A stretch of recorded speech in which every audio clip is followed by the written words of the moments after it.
Distinguished guests, ladies and gentlemen, it is with great pleasure that I welcome you all to this very important event themed Unlocking Climate Finance, Actionable Pathways for Nigeria's Low Net Emissions Growth, organized by Africa Policy Research Institute and NZ Ijayo Africa Initiative.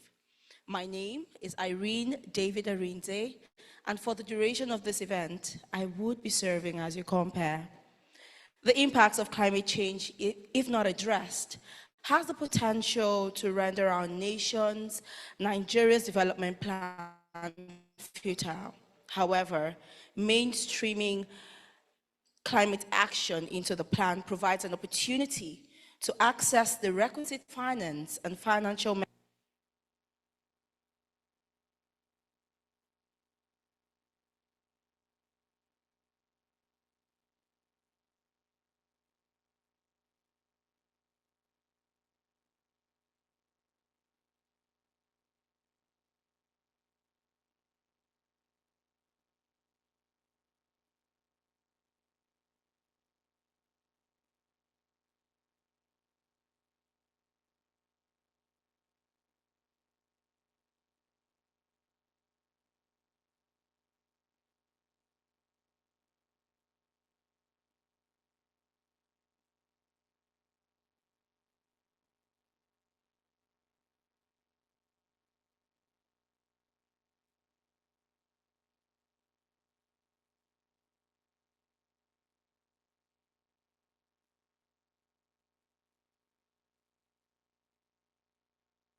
The Honorable Minister for Budget and Economic Planning, all representatives of government present, all representatives of the private sector present, my colleagues at the Africa Policy Research Institute and the NZJIO Africa Initiative, distinguished ladies and gentlemen.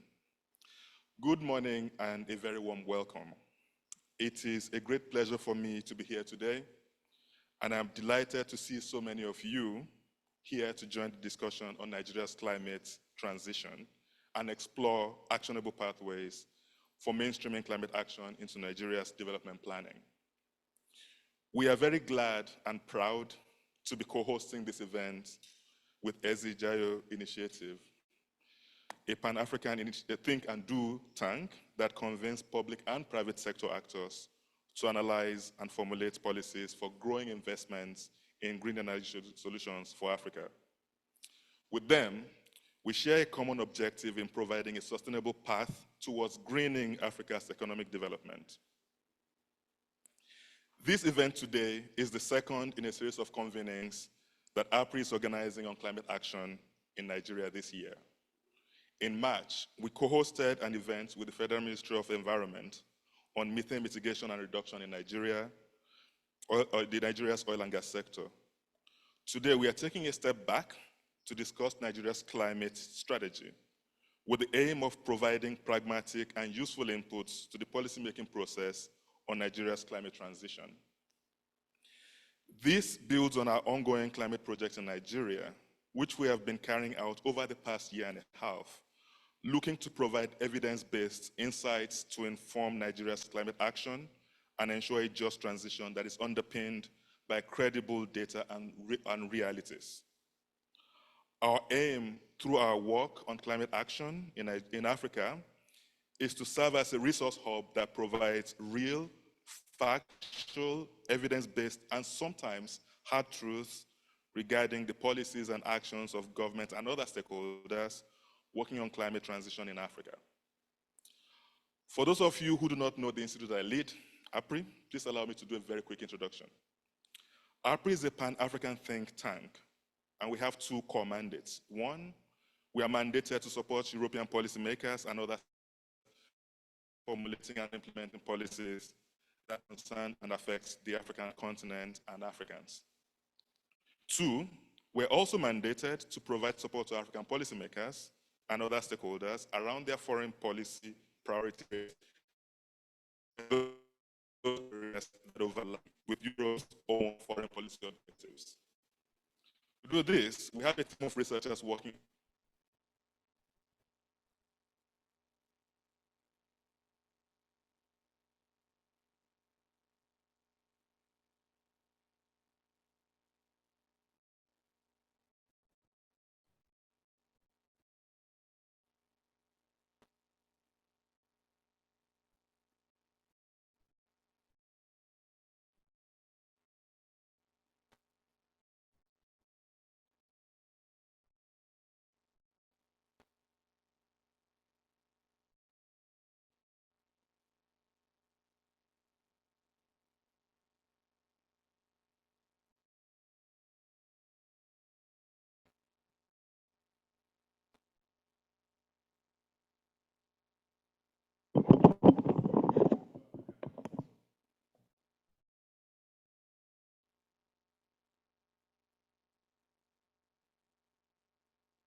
position of African countries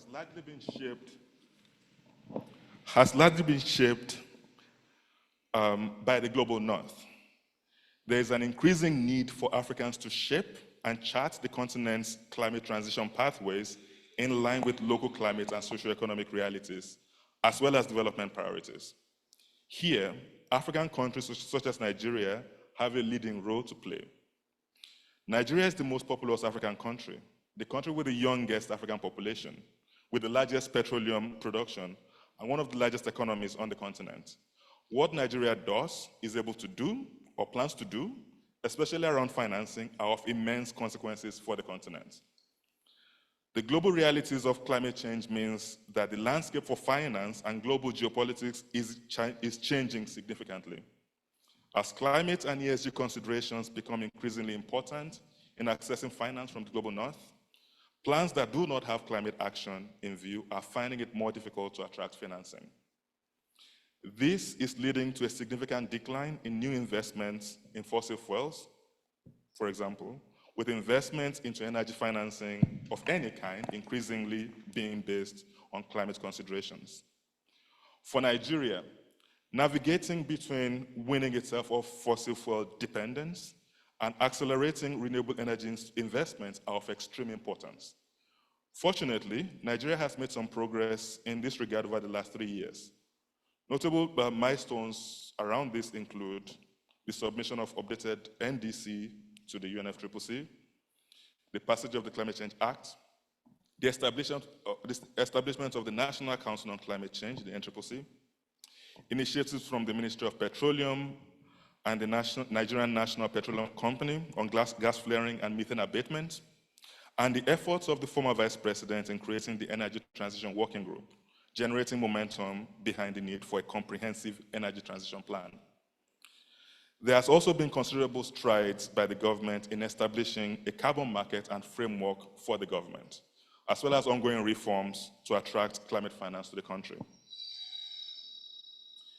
In the last year, Nigeria received about $2 billion in climate financing, which is a very small fraction of what is needed, even in the energy sector alone. But increasing flows will not come from simply articulating our vision for climate action or making bold statements. They will only come when we begin to internally reflect and shape what climate transition, especially a just transition, means to us. And when we begin to implement reform initiatives directed at clearly demonstrating that our plans are fact-based and rooted in the realities of our political economy. In order for us to do this, we need to reflect internally and evaluate actionable pathways for Nigeria's low net emissions growth. Pathways that do not compromise on our development priorities and that also incorporate resilience in the realities of foreseeable climate impacts. We, as Nigerians, need to ask ourselves critical questions such as, is Nigeria doing the right thing in the right way, or are we just dangling the prospect of billions of dollars of climate financing in the offing? Should Nigeria be looking to design more flexible short, medium, and long-term strategies that will be fit for purpose? How should Nigeria even begin to maintain the balance between adaptation and mitigation? And should the focus be more on consumer-led promotion of technology products rather than top-down, policy-driven proposition for Nigeria? And how do we ensure that key civil society voices are part of the discussion and implementation? This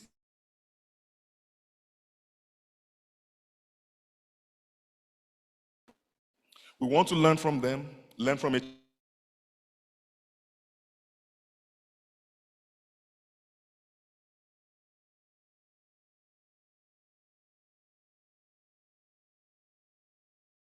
are happy and proud for our collaborations with the SDGIO Africa Initiative, the gracious support of our partners such as the Africa Climate Foundation and the Ford Foundation, and so many others. We sincerely hope that the knowledge and insights generated in this event today will prove useful in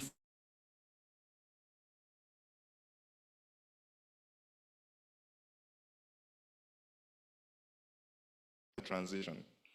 I look forward to continuing and deepening our collaborations with many of you, starting from the outcomes of this workshop. Thank you very much. Thank you very much. The Executive Director, APRI, Olumide Abimbola, thank you so much for once again steering the course of today's conversation. He has laid down certain very salient questions that we should at least attempt to respond to during the course of the conversation and panel sessions we'll be holding today. Safety is everyone's business. And so on that platform, I would like to welcome the Hotel Safety Officer here at the Abuja Continental Hotel, Saleh Mohammed, for a couple safety tips. Thank you. Thank you. Good morning, participants. You're welcome to Abuja Continental Hotel, the safest and the most secured place to have your event in Abuja. Saleh Mohammed is my name. I'm the Hotel Safety Officer. It is our usual tradition to tell you the safety and security tips as regards the use of this hall, so that while you are here, we will not record any incident of either safety or security related. However, before I continue, if there's a need for you to use the convenience, it's very easy to locate. If you just walk out of this door, turn to your right. Before the exit door to the left-hand side, you see the convenience. The first one is for the female, while the second one is for the male. Aside that, today is no schedule for a fire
on the security aspect. Please, this is a public place. It is a very protected place, but it's still very important that you should play a small role so that everything goes smoothly. Your personal belongings like the mobile phone,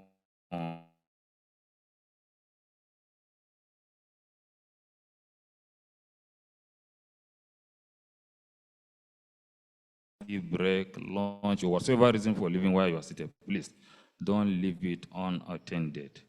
Always carry it along with you. Saying this does not the place not secured, but it's you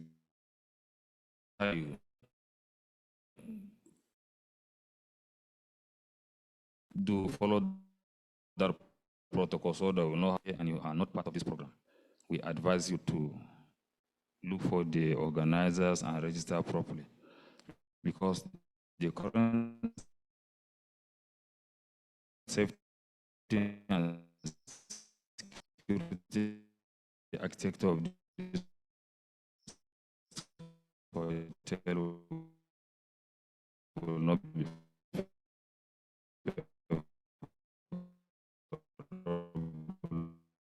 for you enforcement agent. Please get you know feel on behalf of the management. Much, Mr. Saleh. Just a retention. When was hall listening around.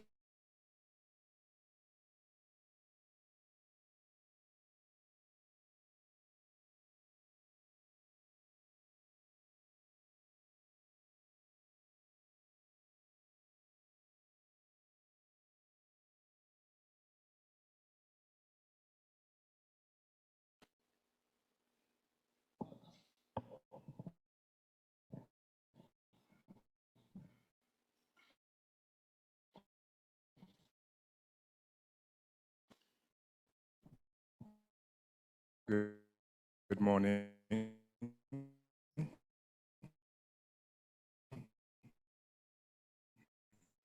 Ladies and gentlemen, esteemed guests, this morning I know we have a conversation and to meet you all. The Ministry of Budget and Economic Planning of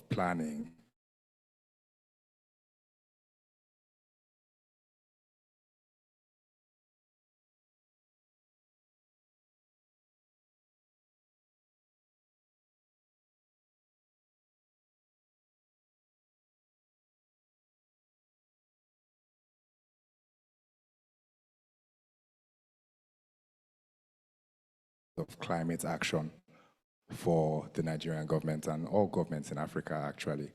It is particularly important for Nigeria, given the country has significantly suffered from effects of climate change, from the desertification of the Lake Chad Basin, which has led to the migration of herders southwards and has contributed significantly to banditry and clashes with farmers, to the degradation of mangrove forests, and to the frequent floods that have devastated livelihoods across the country. Thus, there is a significant need and importance to raise climate finance to fund our energy transition. On one hand, we as a country face a challenging fiscal environment and other short-term priorities like ramping up our oil production and taming inflation. It may look sometimes difficult to mainstream climate action, but the administration led by President Bola Ahmed Tinubu has been consistent and has even included in the 2024 budget a 130 billion naira energy transition fund. And we've also seen with the implementation of the presidential CNG initiative, it's clear that the leadership of the country are, leading programs and projects and initiatives that have an energy transition tone to them.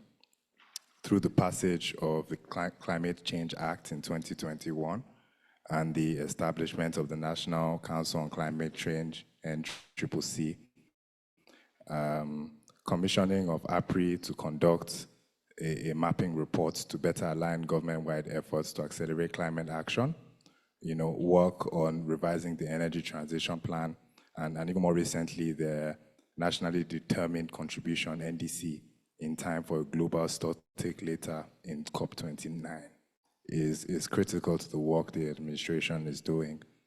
So we'd like to thank APRI for taking initiative, and because to succeed in Nigeria, it's an all parties, all state members of government, and even civil society, donor organizations, is a whole all hands on deck scenario we face. And we just thank APRI for the support and to be able to provide strong evidence-based research and leveraging their international networks as well to capitalize this sector. So thank you, and I wish you all well in the discussions later to come.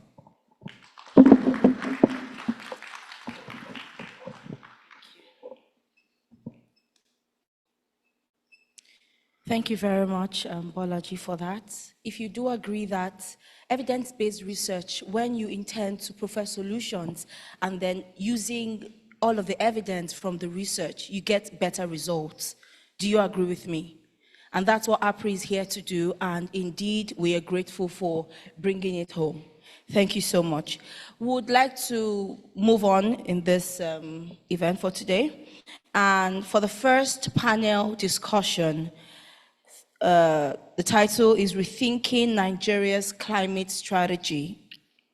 This panel discussion would be moderated by Habiba Dagash, who is a senior associate at the Rocky Mountain Institute. Habiba currently works on scaling utility-enabled distributed energy resources and the productive use of energy in Nigeria's agriculture sector. Prior to working at RMI, she was a consultant at the Boston Consulting Group. Habiba holds a PhD in energy systems, modeling from Imperial College London, and bachelor's and master's degree in engineering from the University of Oxford. Her research seeks to understand the technologies and policies needed to achieve energy transition. Habiba sits on the Vision Council of the TED Future Forum. Please let's make welcome Habiba as she moderates the first panel discussion for today. Welcome.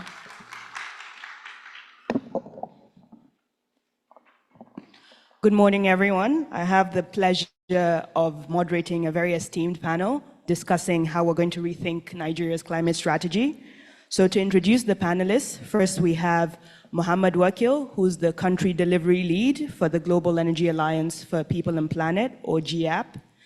Mohammed leads a program focused on supporting Nigeria's energy transition plan, the required enabling environment, innovation and entrepreneurship in the private sector, and the local currency financing needed to catalyze private sector investment in the distributed renewable energy and battery storage space.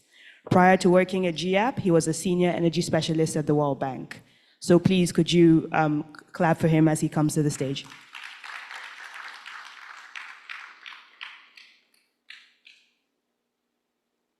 Secondly, we have Lai Yahya, who is a visiting fellow at the Africa Policy Research Institute, APRI, our host today. Lai is a lawyer and a political economist with expertise in economic policy reform, infrastructure development, and energy transitions in sub-Saharan Africa. He was previously the senior special assistant and an advisor to the chief of staff to the President Bola Ahmed Tinubu. He started his legal career at Miliband, Tweed, Hadley, and McCloy in New York, specializing in international project finance. Lai holds degrees from Balliol College, Oxford, and a master's in business economics. Please, you're welcome to the stage, Lai.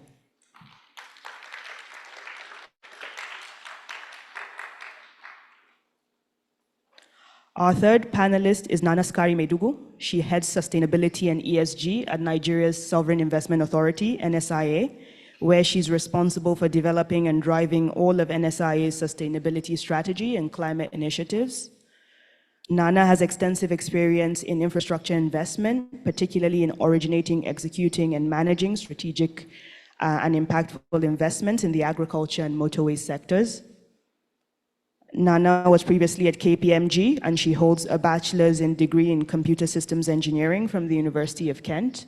She also holds a master's degree in oil and gas management from the University of Dundee. Nana, you're most welcome.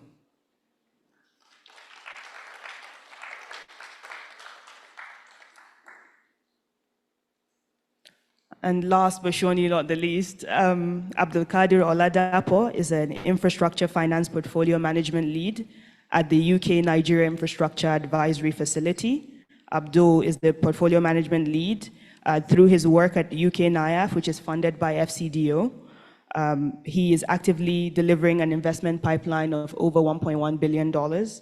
Abdul is also coordinating UK NIAF's work in shaping Nigeria's climate finance agenda. including initiatives such as the National Climate Change Fund and the Climate Finance Database. You're welcome, Abdul. Please join us.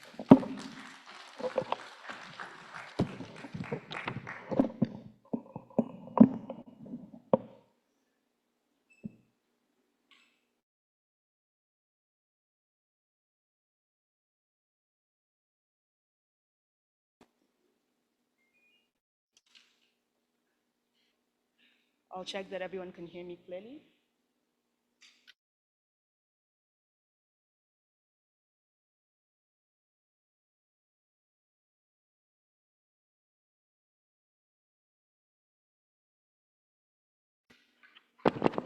Okay, great. Think a bit about how Nigeria is approaching climate finance. And I want to throw this question specifically open to Nana and Lai particularly. Is Nigeria doing the right things and thinking in the right way about bringing in climate finance into the country? Or are we just dangling the prospect of billions of dollars out there for climate finance and for projects?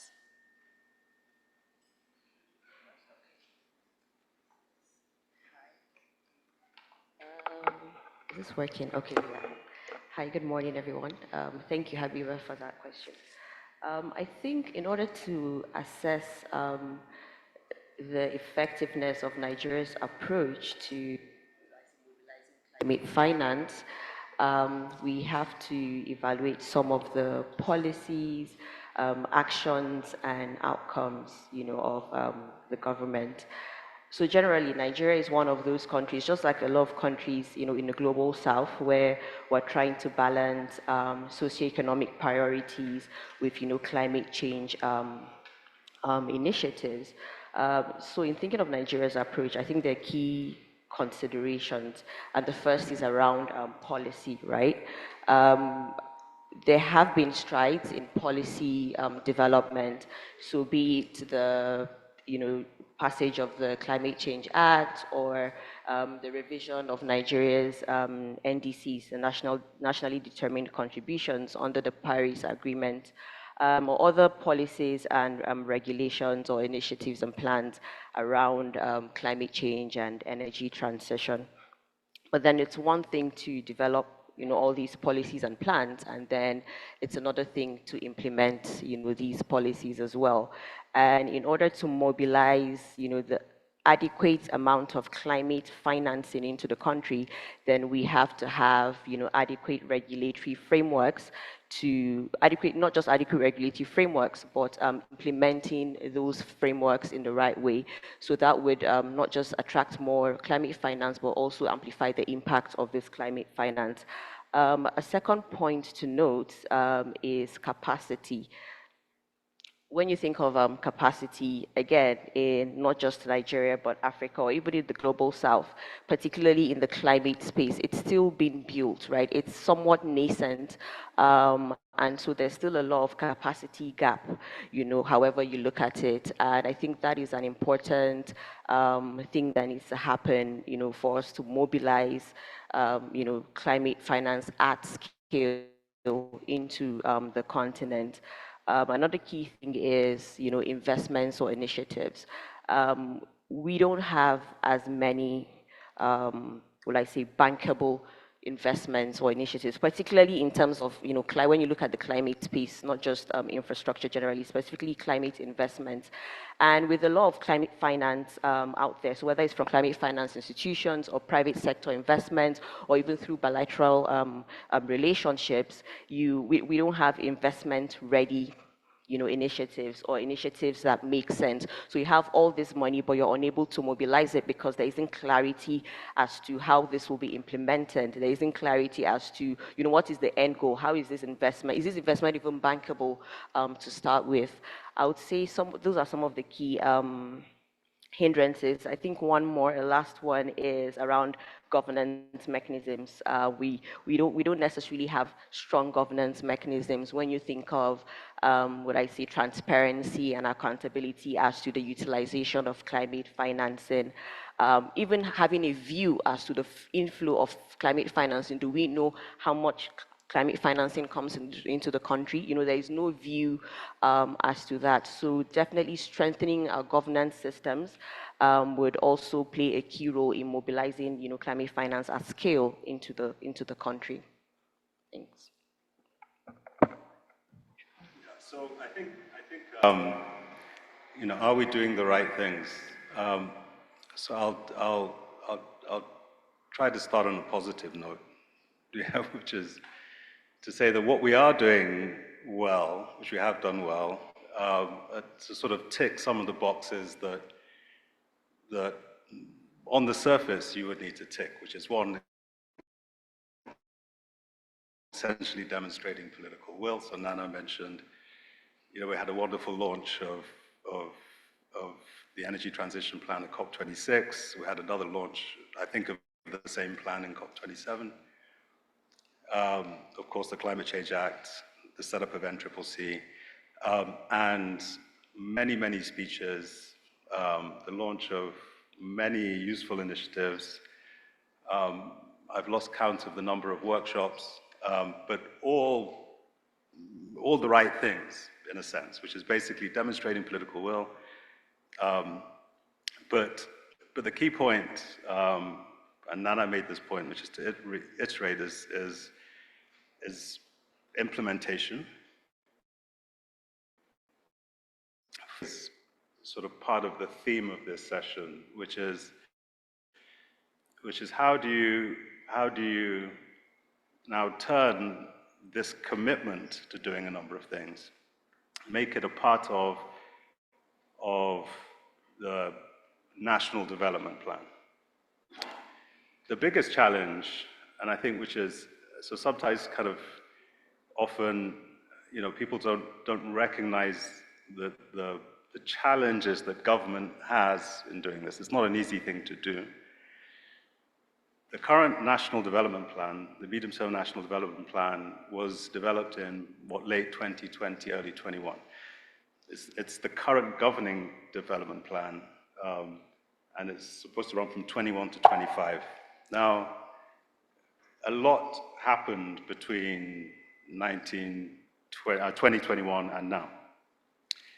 Not least the elections. So one of the biggest challenges is, when you have policy cycles that are not aligned with political cycles, right? So in a sense, you would say that we need, given that all sorts of priorities have changed.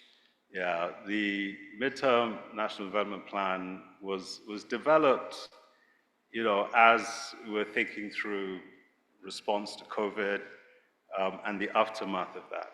Yeah, which had a huge impact on a number of things. One, two, the kind of fiscal space, which was always quite narrow, quite challenging. It's now extremely challenging, right? Which requires complete rethinking around what a national development plan might be. So ideally, you'd want to create a new one, which takes a very long time, and there isn't time because government is under pressure to hit the ground running and do all of that. So generally, in the midst of all of that, whilst actually the Minister of Finance, for example, is focused on just increasing flows of finance, period. Climate finance, well, there's some thinking that focusing on climate finance, given the nature of the importance of climate action, might, and the possibility of maybe having some sort of country platform or a JETP,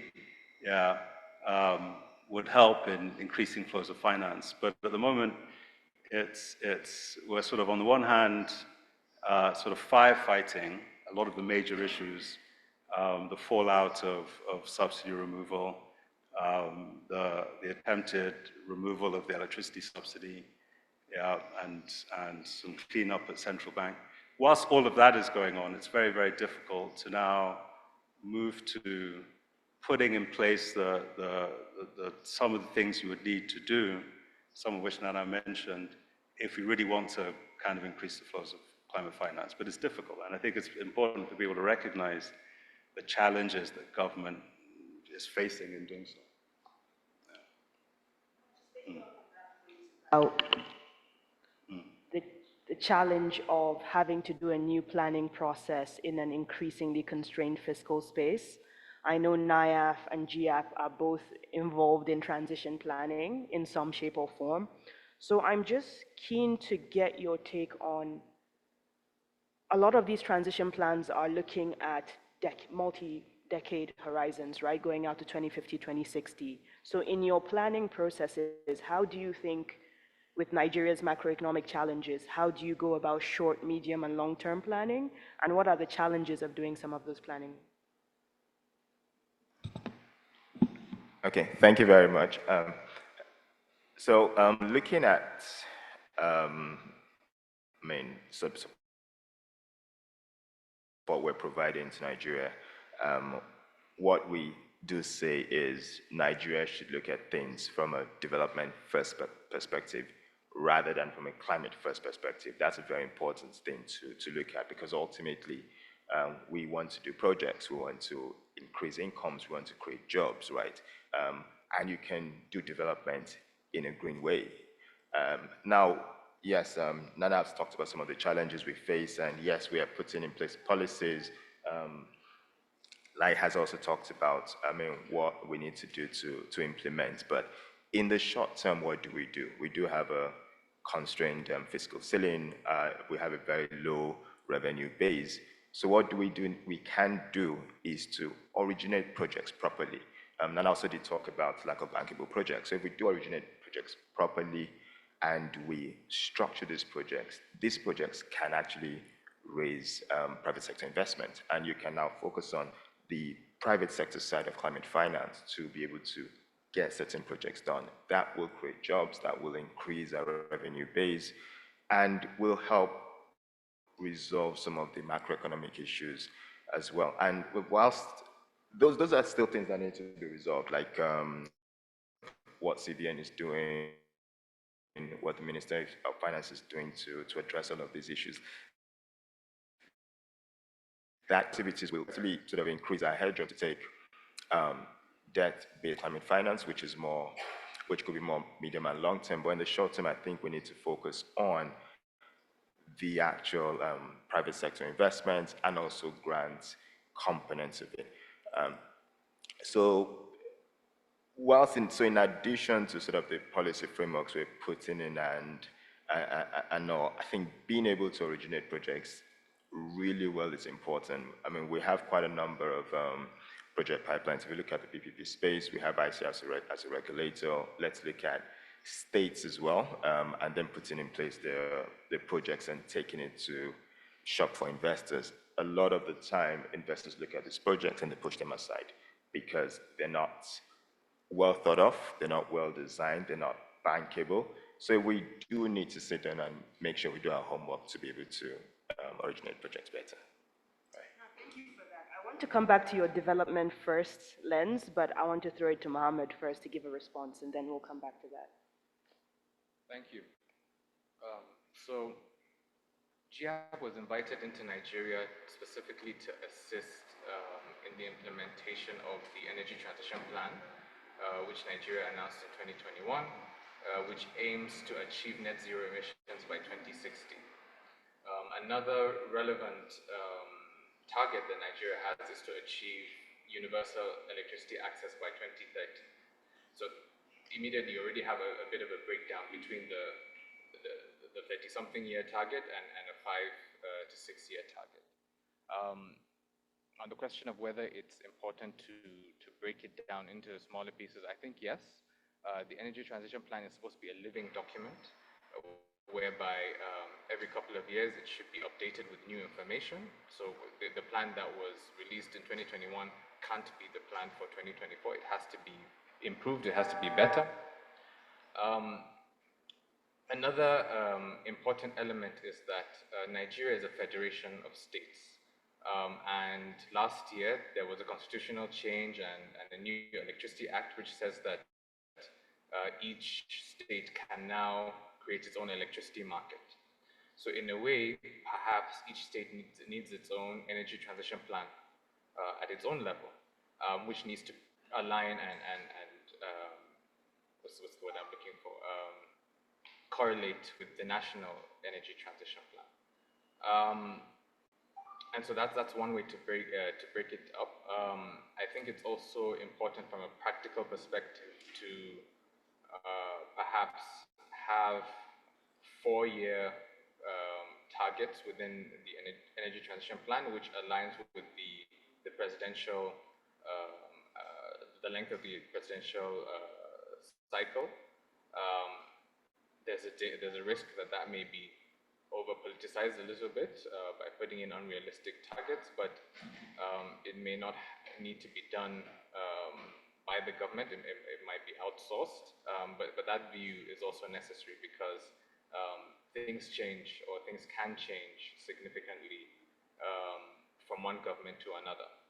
So for example, GIAP is helping to fund the Energy Transition Office, which is a team that works with the presidency in implementing the ETP. When we were planning our funding, we planned it to end in December 2023 because we didn't know whether the new government that came in June 2023 was actually going to support energy transition or not. Fortunately, it does support it, and so we've been able to extend our funding. But that's the sort of risk that you create in a situation like ours in Nigeria. Thank you. For interesting points raised. So like I said, I want to go back to the development first. Development first before climate first. But a lot of development money coming in is for green projects, right? So what if development for Nigeria is gas, but the money is for solar? How do you reconcile a development lens and a climate lens when we know that a lot of the multilaterals really want to focus on green projects, but what's green in London might not be green we may not consider the same here. We want to be greener, but that may not be green enough for some financiers. So how do you reconcile that in your work?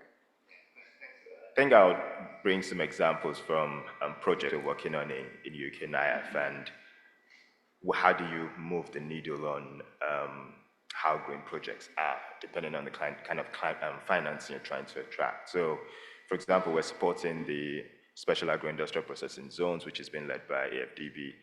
And what we're trying to do is to, as much as possible, ensure these projects are designed with green in mind. So, I mean, there is the UNIDO, World Bank, and GIZ Eco-Industrial Pacts guideline documents. So as much as that, you're trying to weave that into it to ensure, even when sort of factory buildings are designed, there's as much solar there. But they also, apart from mitigation, there's the adaptation component where when you're designing your irrigation schemes, you ensure there's some flood protection in there as well. And also, it is still development first, but you, as much as possible, design climate mitigation and adaptation benefits into those projects. And when you're engaging with investors, with financiers, you'd really have to sort of structure your projects to, depending on the financiers you're attracting. Another example is we're working on a student accommodation project. And I think instead of designing the level of climate ambition on the project, because they are energy efficient student accommodation projects, we did realize as we started engaging with the market that a lot of the criteria we put in there would be a lot more attractive to international investors. But as it was just one set of projects, about 4,000 bed spaces, these are projects that will be more attractive to local investors. And in that case, we really did have to shape it to ensure the capex is not, because whilst you're weaving in climate, you generally might have to increase your capex, but your operating expenses would generally reduce. But it's impacted the financial framework, and we had to reduce some of the criteria we put in to be more attractive to local investors. But then we do intend to scale these projects and take them sort of as a group of projects and take to the market internationally. In that case, we might be able to increase sort of the level of climate criteria designed in to be more attractive for international investors. So it's really about, you need to look at it on a project-by-project basis, but ultimately, it's really about Nigeria. What do we want to achieve? What do we want to do for our people? It's not really what UNFCCC is telling us and what is being, we really need to look at it through that lens. All right, thank you. Yeah, and I couldn't agree more. I think there's this Nigeria focus, people focus, and I just want to, a point was mentioned earlier about the misaligned policy and political cycles, and also having 30-year development plan, transition plans not aligning with 60-year transition plans. And Lai, you've been part of 2 successive administrations now. I'm curious as how serious is climate at the very highest levels of decision making? And in terms of level of seriousness, I'll say the most serious is exchange rate, which I suspect is talked about every day, to this only gets mentioned every quarter when we have to put out a report, just to get a very real sense of, is it being talked about enough at the very highest levels of power? So yes and no. So yes, in the sense that, of course, I think as Bolaji mentioned in the minister's remarks, right? So the impacts of climate we're feeling. I mean, everybody's feeling, from the desertification, from the issues with the mangroves, the flooding and the round of floodings that we're going to have probably in July and August.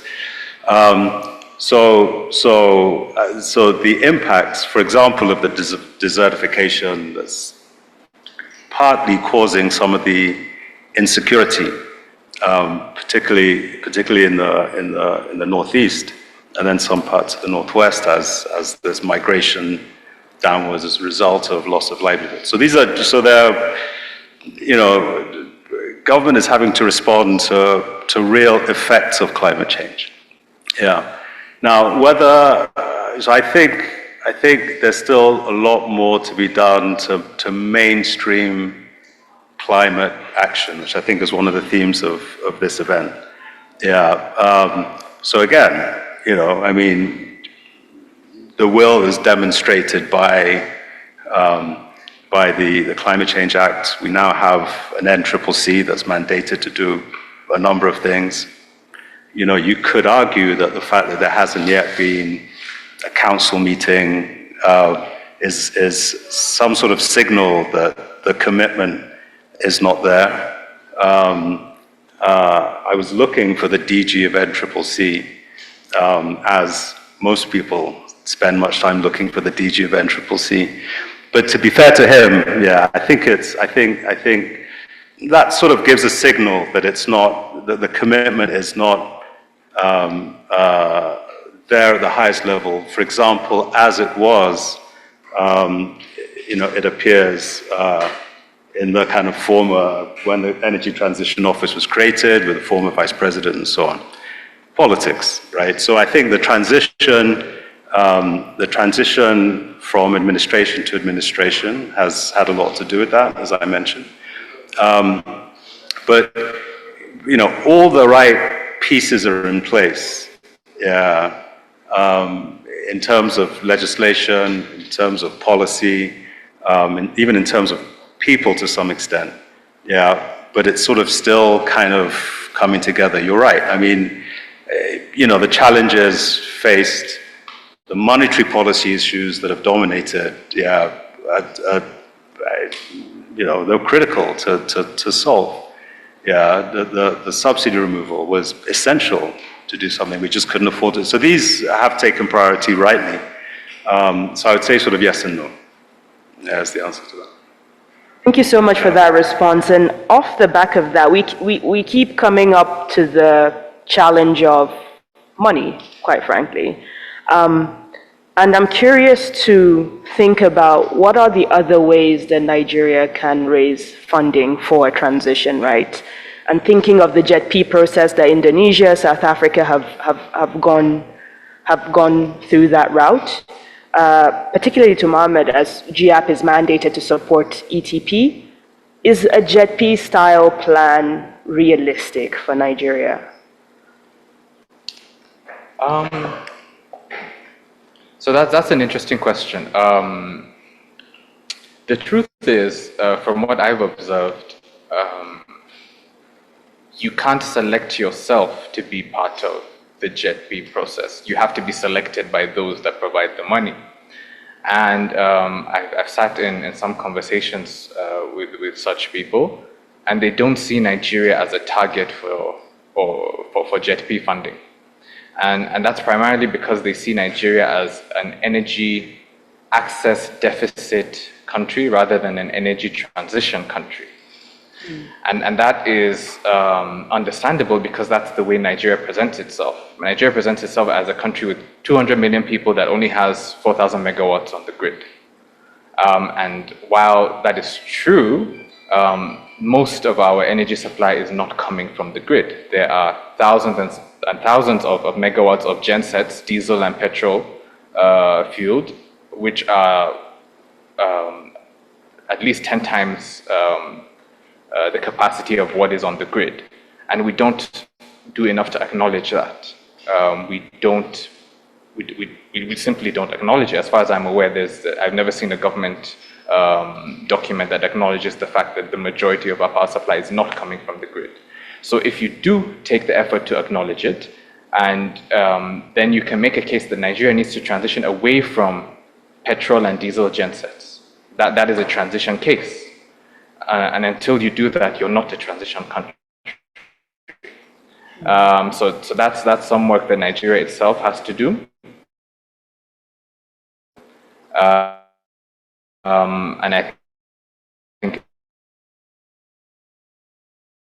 it's doable. There's some work that has started to be expanded across the country. I think once that is done, then we become a possible target for the JET-B.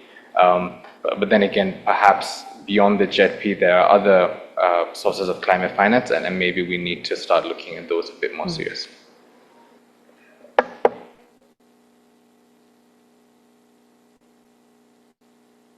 We know that we have to build partnerships externally to be able to essentially support our transition aims. And one thing I've been following closely is China's new strategy about small is beautiful, right? They're moving away from the large-scale infrastructure projects, want to do small projects, particularly aligned with green ambitions, even in Africa. I'm curious to lie within government, how are we aligning diplomatic strategy with climate strategy if we think a big part of climate finance will come from some of our international partners? How are we aligning diplomatic strategy? I don't think we are. But can I just say something about JET-Ps here, just quickly? Which is, I imagine the vast majority of people in this room aren't really sure what a JET-P actually is. I'm not sure that I fully understand. I think it's just maybe something for people who have been involved in the kind of advisory thing. My understanding of what a JET-P might be is looking back to the first ever JET-P, which is South Africa, right? And it sort of emerged out of a number of international partners wanting to work with South Africa to promote a coal decarbonisation program.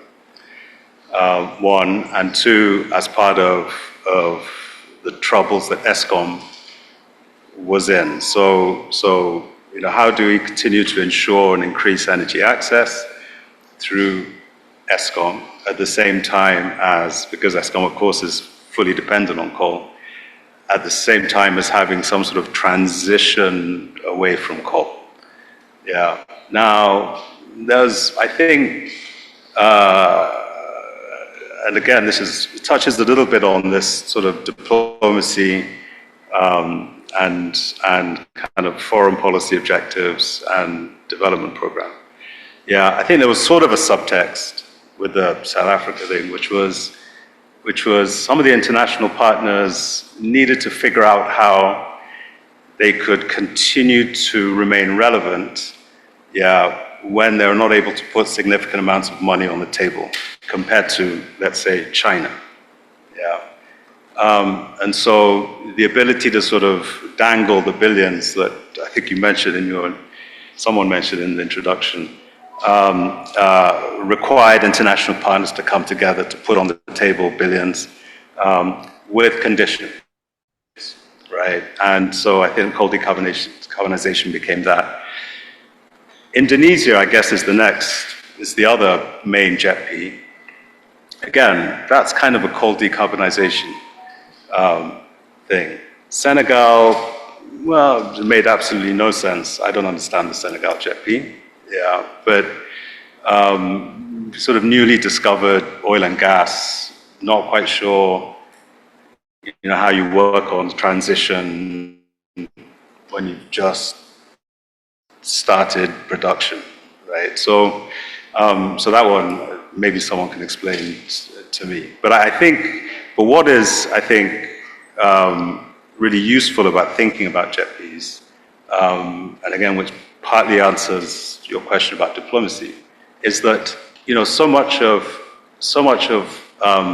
discussion on climate, right, sort of has to do with our relationship with those who are insisting that climate, right, is what has to be, the climate action has to be a significant priority, right? Rightly so, yeah. So we sort of, our diplomacy at the moment tends to be just around what do we need to be doing and saying, yeah, that means that we have a meaningful outing at COP28, right?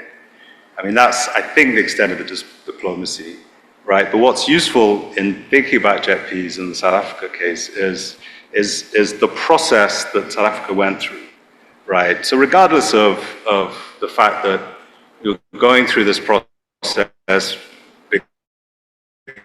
because there's something to do with the international partners versus China, right? But what do they actually do? One started off with the political declaration, right? Which was really a proper inclusive process where everybody was now kind of committed to the energy transition, and central to the energy transition was jobs, right? And the argument was, if we fully and quickly decarbonize coal, right, 90,000 jobs, yeah, that will be directly affected in the coal industry, right? And therefore, the transition has to consider the impact on jobs, it has to consider the impact on people and so on.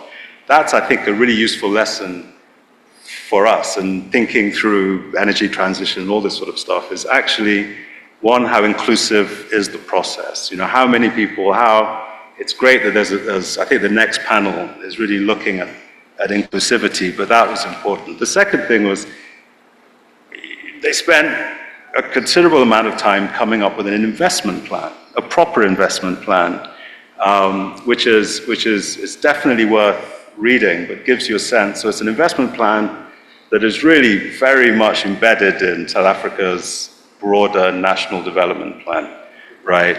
Again, something that we're still not yet there. The energy transition plan, is clearly a very ambitious, a very sort of, I say, promising statement of ambition, right?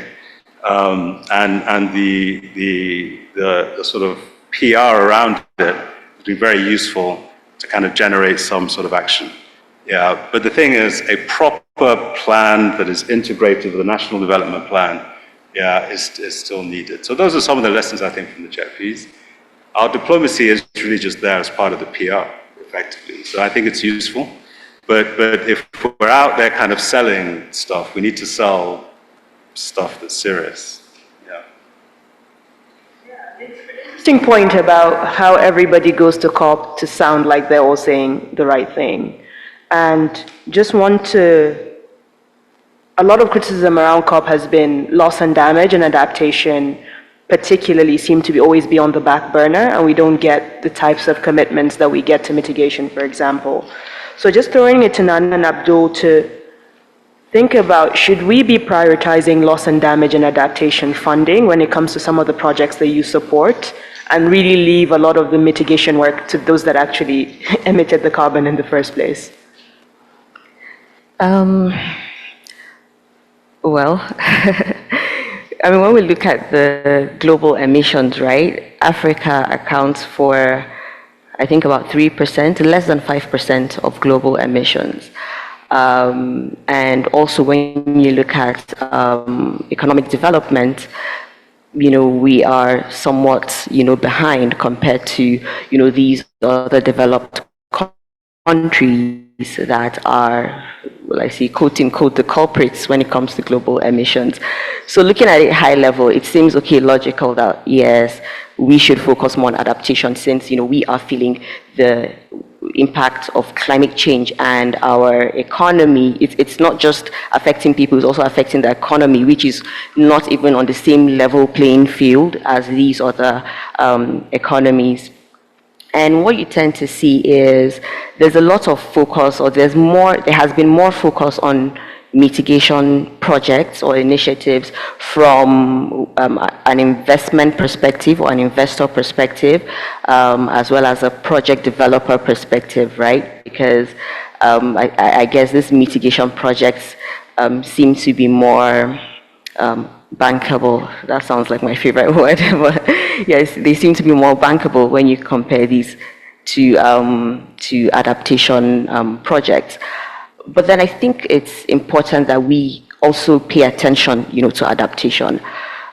Beyond, and okay, for example, when you look at the top climate finance institutions, Adaptation Fund is one of them, and it's purely focused on adaptation because, the need for helping, communities, vulnerable communities to, adapt to the impact of climate change or to be more resilient, it's clear, it's proven, right? And even when you look at for example, carbon markets, when you look at Article 6 of Article 6.4 of the Paris Agreement, there's a portion of proceeds from, bilateral corporations that would go to the Adaptation Fund. I think it's about 2 or 5%, one of the two numbers, I can't remember the exact one. So this just goes to show that there's that acknowledgement that we need to also pay attention to adaptation. Now, from an NSI perspective, when looking at projects generally in the climate space, we try and balance both mitigation and adaptation. I mean, for adaptation, the case is clear, right? I mentioned helping communities to be, vulnerable communities to be more resilient, helping, developing more resilient infrastructure, not spending billions of naira building infrastructure that, would be dilapidated in a couple of years because of effects of climate change. So that's there. But then when you also look at development goals, right?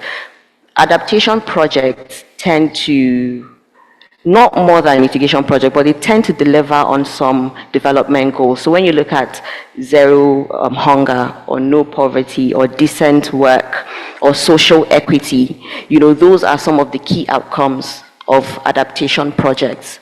So investing more in more adaptation projects or channeling more financing towards adaptation projects can not just help these communities or help the society to adapt to effects of climate change, but can also help deliver on some, development goals. And when you look at both sides as well, there are synergies between mitigation and adaptation projects. When you look at, for example, regenerative agriculture or ecosystem restoration, these are projects that actually end up reducing greenhouse gas emissions and improving carbon sequestration. So it helps deliver, mitigation objectives. So there's that strong synergy, between that mitigation adaptation projects. NSI, for example, right, when you look at our climate initiatives, we have a number of them that cut across both. We have a renewable investment platform which invests in renewable energy, so across the verticals, so whether it's renewable energy technology manufacturing, midstream generation, or downstream distribution. Now that's kind of like more mitigation, right? But then we also have a JV called Carbon Vista, which basically invests in, both mitigation and adaptation projects, that deliver social benefits and generate high integrity carbon credits. So Carbon Vista's approach is, a bit of both. We're looking at regen ag, we're looking at reforestation, and the likes. Now, beyond these two, we launched a company early this year called Green Guarantee Company. So alongside the Green Climate Fund, FCDO, and USAID. And what Green Guarantee Company does is to provide guarantees for mitigation and adaptation projects, particularly in emerging and developing economies, so that such projects are able to access, longer term and cheaper financing from the capital markets. So for us, we're paying attention to both, and we do acknowledge that there is a need, to channel more financing, towards adaptation and somewhat balance the scale, because right now it's skewed towards, mitigation projects. So balance that scale and basically be able to, get the co-benefits of both, types of projects. That's happening at NSIA. And before, Abdul, you give a response, I want to also maybe add a question or a sub-question to this on, for some of these projects that have purely social impact benefits, Lai mentioned earlier about the link between desertification and some of the crime that we see in these communities. When you're designing your projects, how do you price in the benefits of an adaptation project that's not purely monetary, for example, that you can price a ton of carbon, but when it's more social?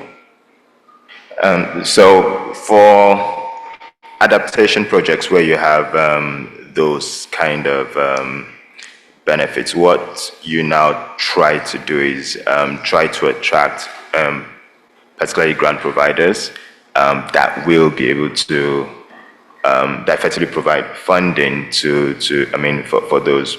For example, you look at quite a number of renewable energy projects we do in Nigeria. There's clearly a grants component for that, but we need to be able to extend that to all the kinds of projects we do that do have adaptation benefits. So it could be you're doing flood protection schemes, and what you do sometimes, it doesn't have to be just a flood protection scheme. You can actually do a road project, but you actually design the drainage components of it with quite a strong climate adaptation lens to ensure you're helping to manage floods, for example. You could also do an irrigation project, and you're also helping to really address floods as well. And that way, when you're able to identify the benefits and really establish the economic benefits from that and social benefits, you now seek grant providers to cover that component, right? Now, thank you so much for all the responses. I could add so many follow-ons, but I want to open it up to the crowd now for the next 25 minutes or so. So please, if you have any questions from, please introduce yourself and your organization, and then pose your question to the panel.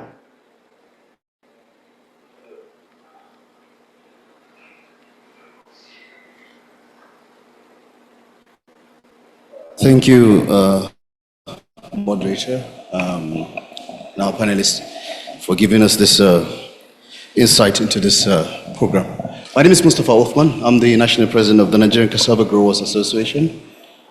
And my question basically is about, as it is now in NCGA, we have a framework that we're doing on a green energy development plan. We want to have a green farm completely. And of course, this is the first time that an association is coming up with such a program to see how we can have at least not less than 5,000 hectares and bring up something that is completely green. For my background, actually, I'm a PPP kind of a background thing, so I would really appreciate if you can give us a framework, just like the first speaker has spoken. One of the major issues and challenges we're facing is an ability to adapt to a proper framework that can come up and then address this kind of mitigations and challenges. So it would be nice for the climate program or for whoever organizing the kind of events like this should come up a strategy, particularly on a framework that can address private sector driven programs in the country, so that we can be able to see how we can unlock this kind of finances. Thank you. Thank you. Just to make sure that I understood your question and the rest of the audience caught it. You said you're pursuing a 5,000 hectare green project and a framework for channeling finance into projects like that. What I said is we have a program already for developing a greenhouse farm, completely green farm, which is 5,000 hectares, okay? But we're not just going to limit it to just one farm. We're going across the country. I just came back from Akwa Ibom 2 weeks ago. We're discussing the same issue. I'm in Kaduna yesterday with the governor. We discussed the same issue. And we're working on it to see how we can develop. And we're moving to even energy, which is ethanol. So the essence of why we're producing ethanol from cassava is to see how we can be able to adapt to that completely green chain. The entire value chain is what we're trying to exhaust. So that's why I said it's important for us to look at how we can really unlock this. And the only way we can do that is understanding the framework. Because I'm a PP kind of expert. I've been in PPPs for more than 20 years. So I want to understand the framework on this particular climate change thing so that we can see how we can actually address this issue with our farmers. I have more than 5 million farmers registered on me, okay? So it's something that we really need to bring them together to see how we can be able to unlock this kind of things. Thank you. Yeah, that's amazing to hear that you're sort of trying to get green across the entire value chain. I'll throw it to our panelists about building a framework so projects like that can consistently work with government to attract a mix of private and public sector finance to be able to deliver green projects. So I think for that, it's really, I mean, it's already a private sector-led project. So how are they designing the project to make it attractive to raise finance? So if it's sort of farming, Nana did mention regenerative agriculture earlier, and they do have a platform, Carbon Vista, for that. So in looking at that, there are things they need to do. They need to set out what the baseline is currently, if they're actually improving farming practices, what benefits does it actually create over time.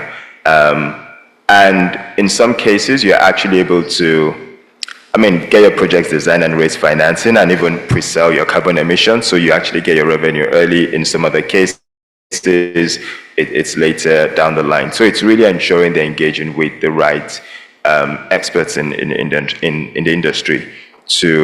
I don't think it's necessary a government-wide framework that would fix that. Yes, the carbon markets activation plan Nigeria is doing is important, but that's general. But for their project, they need to ensure they design the project appropriately to attract the finance required. But I'll leave it to Nana to say more regarding they do manage carbon business. That was you probably said it all. I think it wouldn't be realistic to have like a blanket framework for all projects, even if you take a sectorial approach, because projects are, there's so many peculiarities when you look at different projects. But like Abdul said, I think a key thing is, paying attention to how the project is being structured. So for example, if you want to access,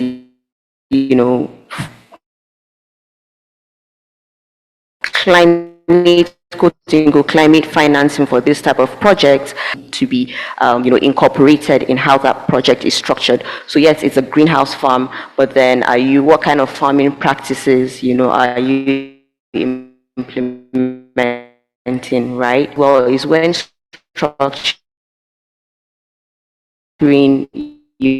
such projects that help, because putting together, it's not easy to put together a bankable, project, particularly, when you look at all the, challenges, whether it's fiscal or just the macroeconomy as a whole. So there are project preparatory facilities that help in, taking that idea and structuring it, looking at it from different angles, and basically making it, bankable. So whether it's from the commercial side, whether it's the environmental benefits or the social benefits of such projects. So I think generally it's around how well that project is being structured, and thinking about the and also climate sold, whether for example, the voluntary market. So it's all about, having a very, what I say, robust structure around how that project is to be delivered. Sorry, can I just jump in? Please. Which is, I don't think, so congratulations on getting this far with your project. I think you've come here, so like many people, you're hearing that there's all this climate finance that's floating around somewhere. So you're not looking for a framework, you're just looking for money. Yeah, so the first, I would just emphasize, so there is money available for things like project preparation. There are project preparation facilities, local currency hedging instruments. There are a whole bunch of things. The man you need to talk to is sitting here for a lot of that. But the other thing I would say is, there's carbon credits before we're ready for that. So I wouldn't be so focused on the financing, the immediate financing you're looking for by looking at sort of carbon credits. I think it's a little bit sort of further down the line. Yeah. Thank you.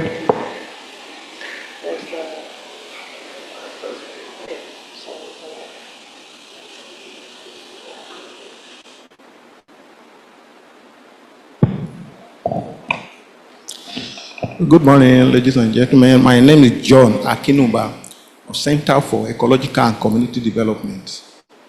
We work on forestry. We develop projects on forest conservation. One of those areas I wanted to point out, I think one of the panelists mentioned that is Nigeria, no, I think at the point of introduction, make a comment that is Nigeria in the right direction, or does Nigeria just dive into the carbon climate politics at international level? There are policies that are actually made for developed countries, which is Annex 1 country, while there are policies that are made for developing countries, which is Annex 2 countries. The issue of energy has taken priority of almost everything we are talking about. And Mr. Mohammed mentioned that Nigeria is an energy deficient country. In the issue of investment on climate finance, generally, there are things that they are looking at. There's what they call abatement plan. The investors want to see the impact of their funds, their finance.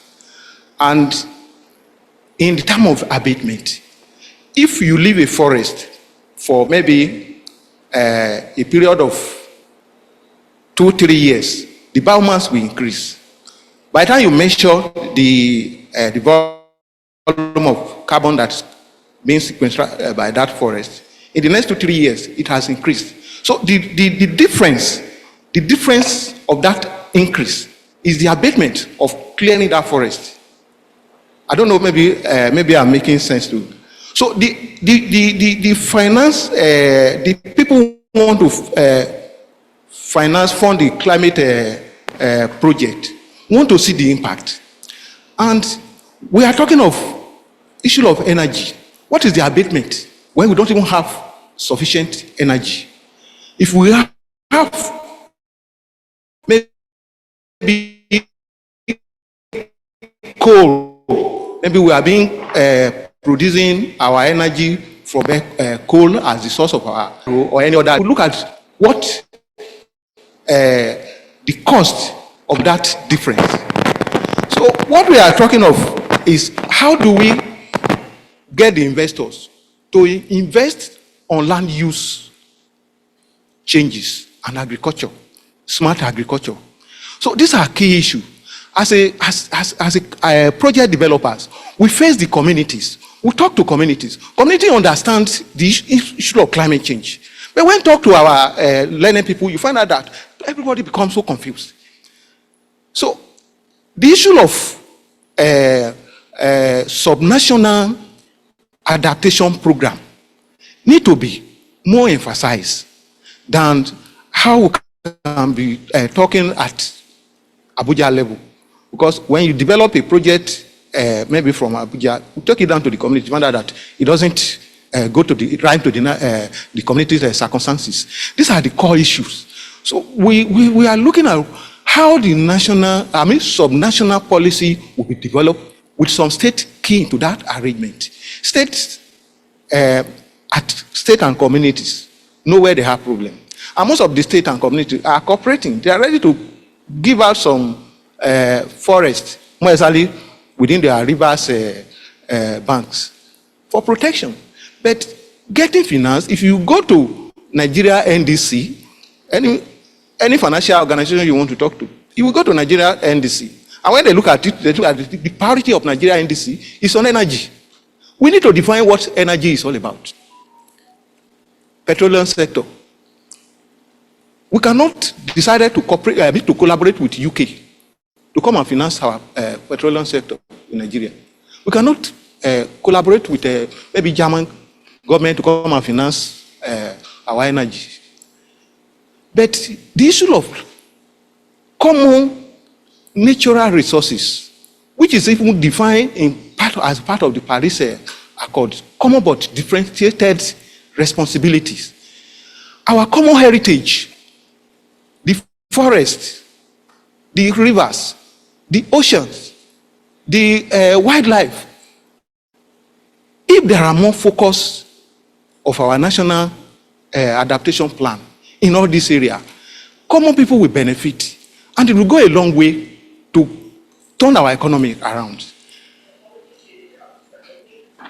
Sorry to interrupt you, but I think generally your question around is how do we value natural capital that's not revenue generating, like forests, like rivers, like lakes. I'll throw that very quickly to the panel. After that, I want to go to the lady in front, and then I'll take some questions that have come in online. So is there anyone who wants to answer this question about natural capital? And this is something that is a question everywhere in the world. How do we value a river, a forest, a green park, and ensure that we can channel finance into preserving natural capital? I think I would, now the how might not be 100% clear, but I'll use the case of Gabon, for example. So, Gabon has a lot of forests. The Congo Basin, also flows, or rather, it's part of Gabon, or Gabon forms the Congo Basin, and that's like very dense and thick forest area. I believe is the second most dense after the Amazon, I believe so. So what Gabon has done, or the approach that Gabon has taken, is the government has made it illegal to cut down trees within that forest. Instead, they set up a special economic zone for timber development, right? So if whether developer or investor or whoever wants timber has to go through a certain process. There's a methodology, to the species selection, which of the trees you can fall. You can't just go in and just cut down trees randomly. To take it a step further, they now said you can't just cut down and import and export log of wood. You have to add value to that. So when you go there within the special economic zone, you see a lot of factories. A lot of the foreign, Turkish and Chinese guys have set up factories within that economic zone because they're required to add value. So process it at least to a certain extent before you're able to take it out. So when you look, I think the largest supplier of plywood in the world is actually based in Gabon, and they have a lot of furniture and businesses there. But then this is just an example of how the approach to, would I say, monetizing or protecting natural capital was policy driven, right? Because if that economic zone had been set up and there was no regulation as to prohibition falling of trees, then it possibly wouldn't be as successful as it has been or it currently is. So I think one approach would definitely be having not just because having policies and regulations is just one thing, but ensuring compliance to those regulations. I think that's one approach that we can adopt. We can take lessons from Gabon. It has worked for them really well. And yes, so I think that's one approach to protecting natural capital or monetizing natural capital. Could I just add to that? And so it's good that you gave the example of Gabon. But what's interesting about Gabon, and this is, I guess, well, two things that I think useful lessons from there. One is there really was a lot of political will behind this process. So the president, all the way down, were fully behind this. This became probably the biggest project for the Sovereign Wealth Fund of Gabon. And interestingly, even after Bongo was removed and we had the coup, yeah, the program is still running, right? So I think they really sort of considered the importance of their forestry as one of their kind of key assets they could monetize. Just another couple of points. One, it's not true that the NDCs do not take account of nature-based solution or the natural capital. So energy has been the focus, but there's been a lot of work, predating even the NDCs. The World Bank RED program, for example, that has focused a lot on forestry. So there's stuff out there, and people have been working on these things out there. Yeah. So, as the mic goes to the lady in yellow in front, I'm going to ask a question from the online audience. Kingsley is asking, is there a portal where an entrepreneur can know what the opportunities are for accessing climate finance in the country? So to the people with money. Yes, there is. I mean, there are a number of sources of information where you can actually find as well. I would mention one that NIAF is working on, which is a climate finance database, because that actually has projects that Nigeria is showcasing, but it also has sources of finance as well. But there are other portals that you can actually find this. Reality is different funds are meant for different things. So to actually do some work to really understand what each source of finances is for, to see whether it's appropriate for you. Please.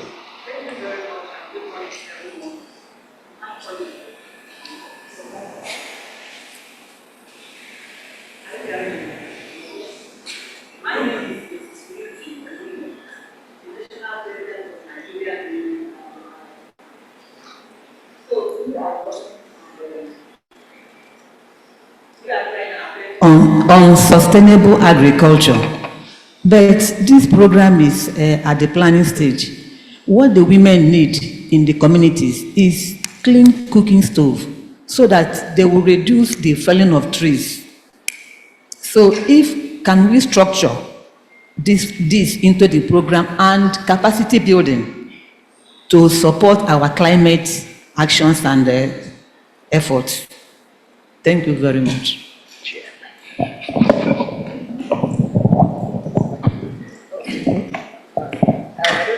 Well, it's back up.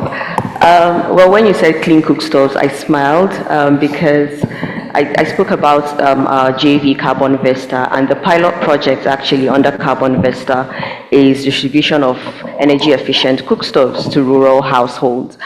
So we're doing over 1 million cook stoves.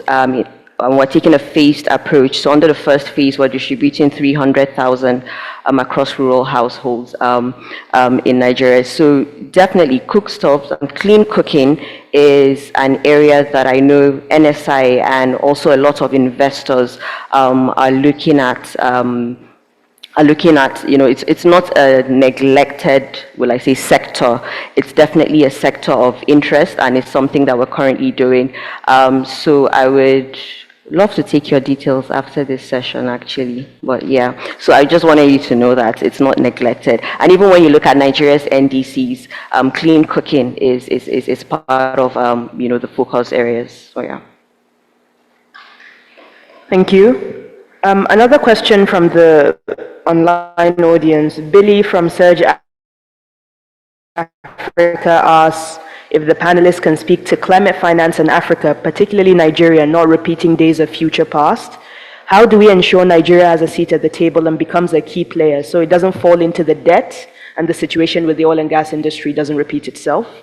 In addition, beyond the usual grants, aids, and funds, what are the other ways we can unlock climate financing as a whole?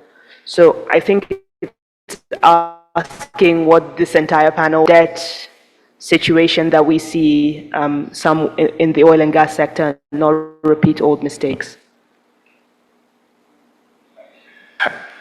Okay, so I think, well, we're already in a debt situation in Nigeria anyway, so, but I think I'll just try and summarize what a lot of my esteemed panelists have talked about. So, one, it's important to actually have a clear investment plan for Nigeria, like similar to what South Africa, did ahead of going for JETPs.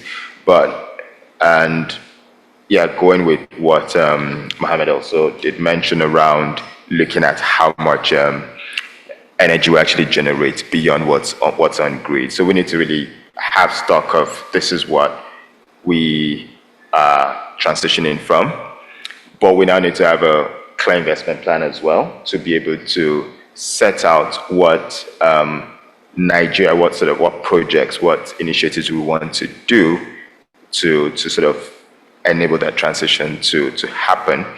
But there's now the component of, yes, you can't run away from sovereign debt, right? You just need to ensure those projects are put in projects that are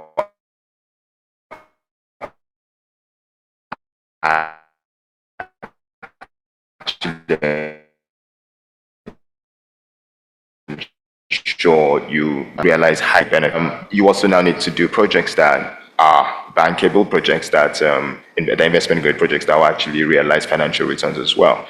So I think it's important to sort of use that multi-pronged approach to have two buckets of projects, and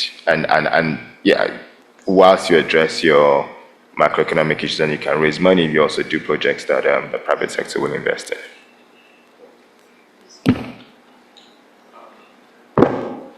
Yes, I think another option for us to consider is local currency funding. So I believe the person asking the question is probably concerned about foreign debt. So there's a lot of money in Nigeria that is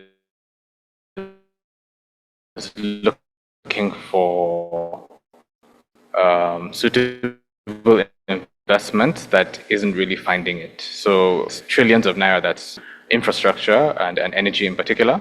And so there are certain efforts that are being made to create projects or products that this funding can go into that provides the right risk mitigation, because obviously we don't want to lose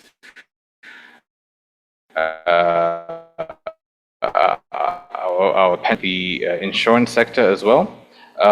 So it's important, I think, to engage local currency financing options as a way to be able to fund our needs internally, which saves us from the risk of currency devaluations, which seem to be unavoidable, and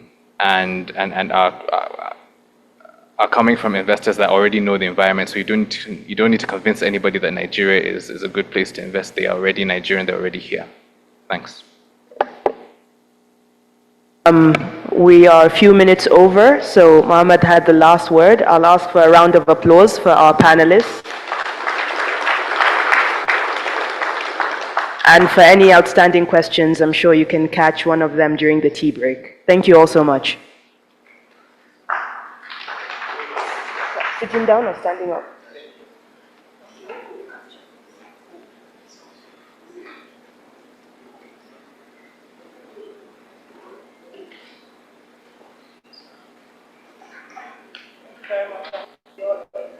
The panel session.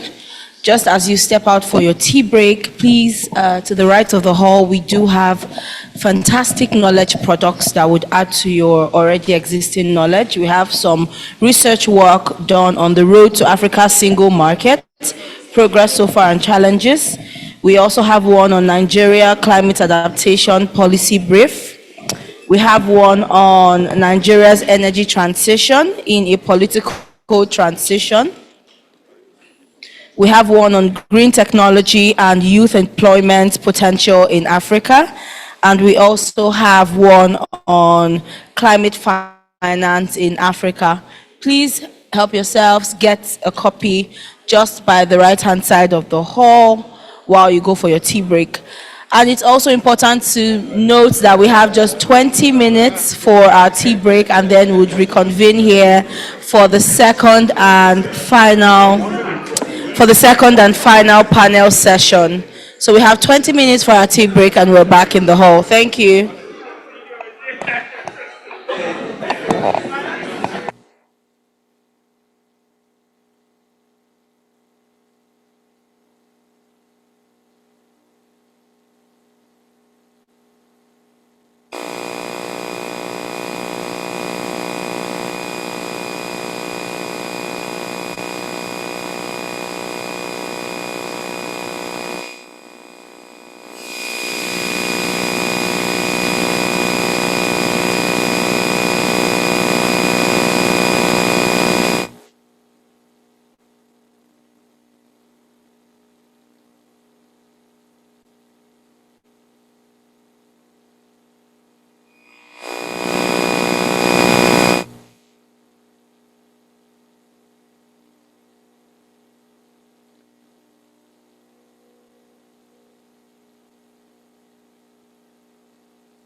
In fact, The next panel session is on mainstreaming climate action and ensuring a just transition. The moderator for this second panel session, I believe all our panelists are ready. Yes, I see them. To moderate this second panel session, I'd like to make welcome Amara Nwakpa, who is the Director of Public Policy Initiatives at the Shehu Musa Yar'Adua Foundation. Amara Nwakpa has over a decade of experience in public policy, strategic communications, and community engagement. Amara's expertise spans critical areas, including climate change, elections, energy, security, governance, and accountability. He is adept at bridging multi-level policy objectives and engaging stakeholders at both national and sub-national levels. Amara holds a bachelor's degree in electrical and electronics engineering from the Kwame Nkrumah University of Science and Technology in Kumasi, Ghana. He is currently pursuing an MSc in Global Energy and Climate Policy at SOAS University of London. Please, if your hands are not too busy. I hear again, like I said in the morning, I hear that people who clap live longer, better, and happier. Please make welcome Amara. Thank you very much. Thank you very much for that kind introduction, and welcome to the second panel session, where I will be engaging a cohort of very knowledgeable and experienced individuals in the sector to explore mainstreaming climate action and ensuring a just transition in Nigeria. So I'll introduce my panelists this time. The first person I'd like to invite to the podium is Tengi Georgie Kuli. She's the Senior Officer, Nigeria Program for the Natural Resource Governance Institute. Tengi is actively involved with the Natural Resource Governance Institute initiative. It's a round of applause for her. Oil dependency in Nigeria. This project critically examines the role of oil in Nigeria's economy amidst its declining petroleum sector performance and the global pivot towards cleaner energy sources. Just to save time, I would refer you guys to the program. I'll just quickly run through the rest of the panelists. I also have Rahila Thomas. She's the CEO of EMRC. She's a visionary leader, shaping Nigeria's power industry with over 20 years of experience, from investment strategies to regulatory expertise. Rahila is driving innovation and change in the energy landscape as the country director of EMRC Nigeria. Rahila spearheads industry-wide power market analysis, financial due diligence, and policy formulation in the sector. It's also my pleasure to invite Dr. Eugene Itua, who's the facilitator, Sustainable Policy Commission, the Nigeria Economic Summit Group. Dr. Eugene, please a round of applause. Dr. Eugene is also the Chief Executive Officer for Natural Eco Capital and a pivotal figure in environmental management and sustainability across West Africa. He serves as the coordinator for the Nigerian long-term low emissions development strategy and leads the West Africa Capitals Coalition Hub, advocating for sustainable capital flows and development practices. Finally, I have a very interesting gentleman as well, Echezona Asuzu, PAGS. That's the Principal Assistant General Secretary for Nigerian Labour Congress. A round of applause. He's also the National Coordinator for the Nigerian Labour Congress Climate Change, Green Jobs and Just Transition Program. He also coordinates the NLC program on trade, investment, sovereign debt, and decent work. He holds a master's degree in industrial and employment relations from the University of Turin in Italy. Round of applause for the panelists. Thank you.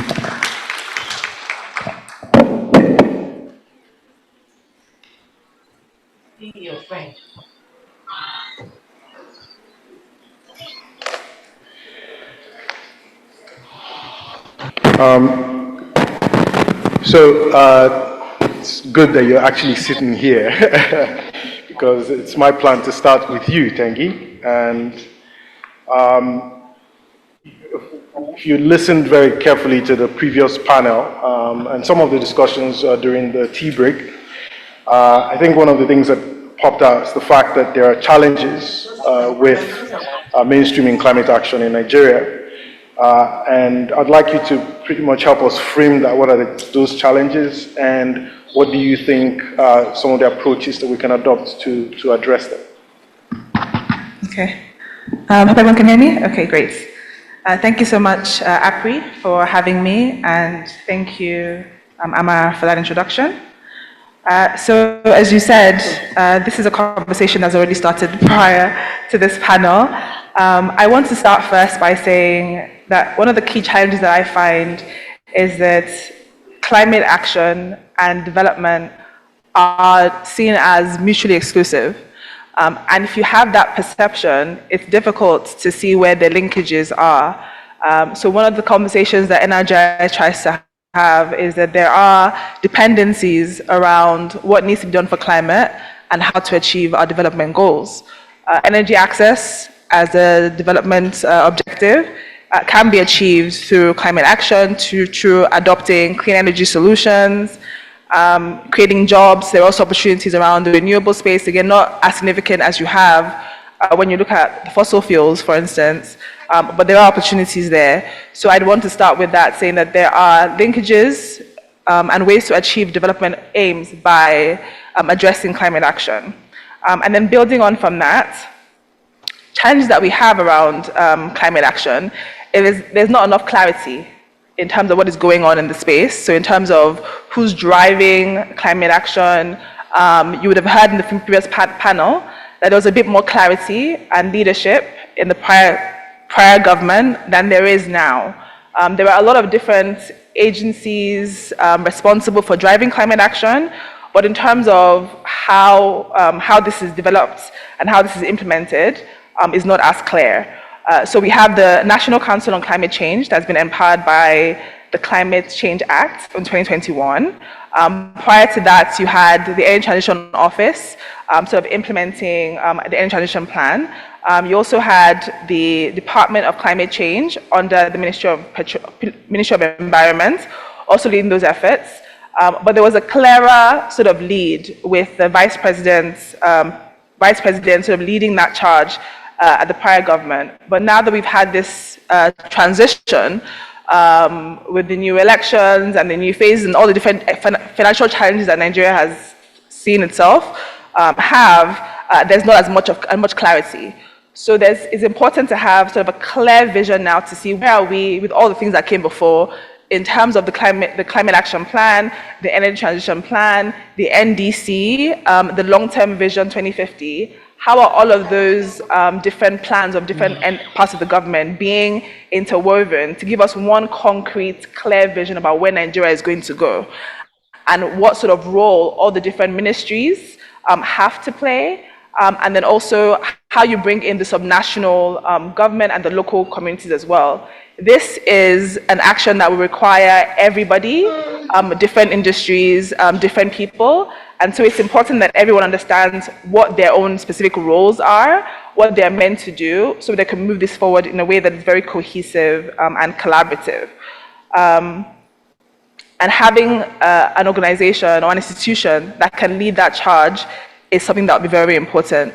The NCCC has started to make some moves, but the fact that there is no clarity within the space sort of demonstrates that there's a lot more that needs to be done. And potentially the presidency at the helm, if there is a signal or a clear drive about where they want Nigeria to go, so that we had with the previous administration, it might make it a lot clearer. But what you find is a lot of different institutions having different mandates, and then so not as much clarity. So you have maybe a Ministry of Petroleum Resources that's driving issues around mitigation of methane emissions in Nigeria, but then you have other elements as well being covered by the Ministry of Environment, but it's a lot more collaboration that has to be done. I think NCCC is empowered by the Climate Change Act to lead that charge, so it'd be good to see a lot more in practice now that things have presumably settled down a little bit more. So I'll pause there for now. Thank you. Round of applause.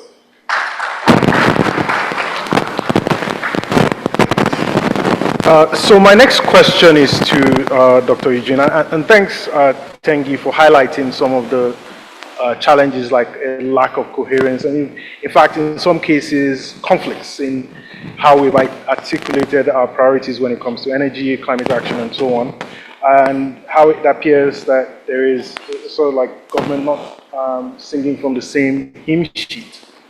But challenges are quite a bit deeper, I guess, and that's why I would like to hear from Dr. Eugene, given your extensive background in environmental management.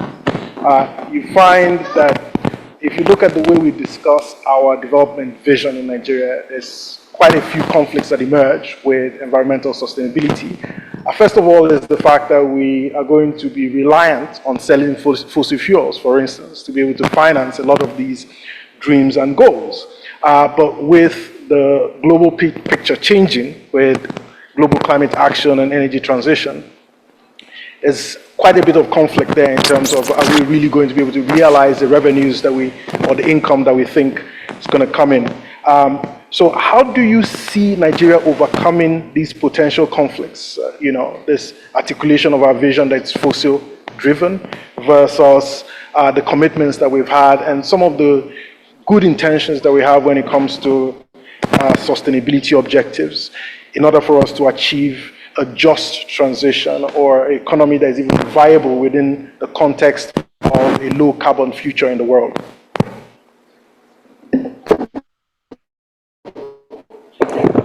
Thank you for that question.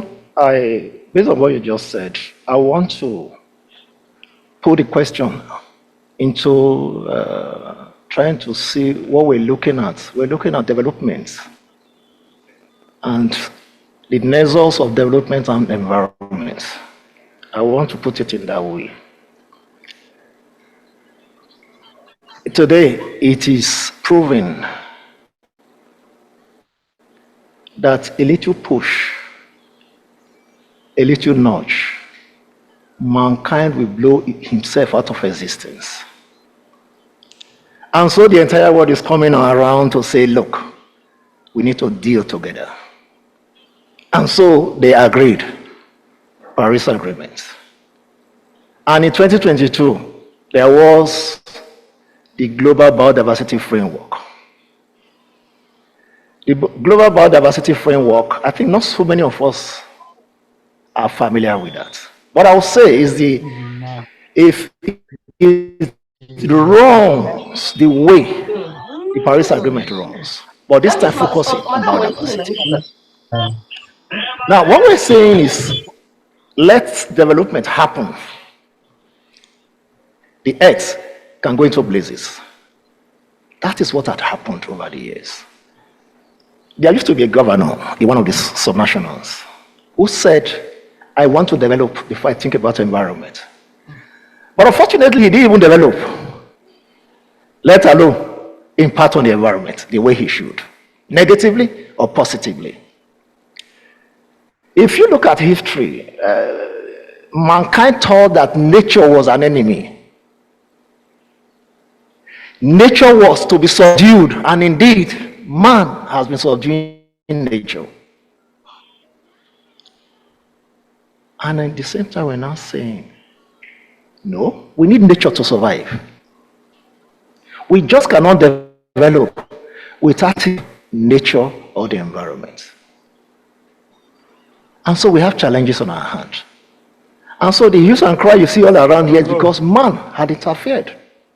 You recall when we were all at home during COVID-19, areas that you never thought could grow grasses. You remember? Grasses were coming up there. That means man is the problem. Animals were coming out. That means man is actually driving all those animals out. So in other words, we must take environment, nature into cognizance in all that we're doing. That's it. We just came back from the break. You took water. Some of us took meat pie. If that was meat pie, at least you took something. We had our bath. We brushed our teeth before coming here this morning. Now tell me one of these things that is not from the earth. Is it the computers we are using? Or the phones we all use every now and then? All of these are from the earth. So in other words, if the earth is giving us this, what do we need to do? We have the mandate to take care of the earth sustainably. So in other words, when we're developing, we must take this into cognizance. We know, for instance, we have the instrument like the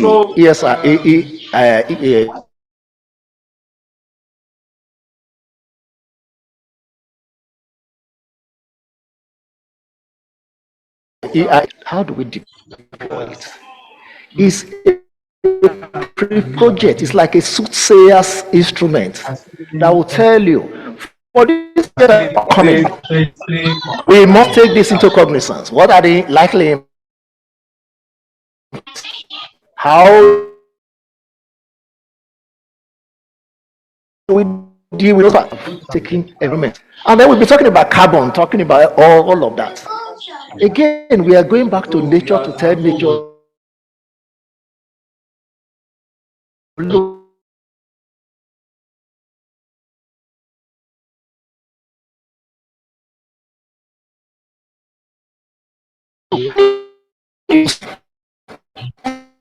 said earlier, we subdued and we have in Nigeria. What goes around comes around. The escorts, one, you have this pulley in a vehicle that will tie together. You cut one, All the others will unravel.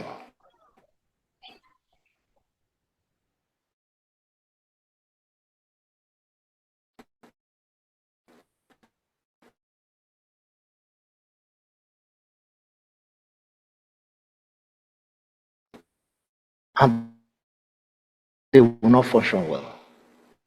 Go to the east.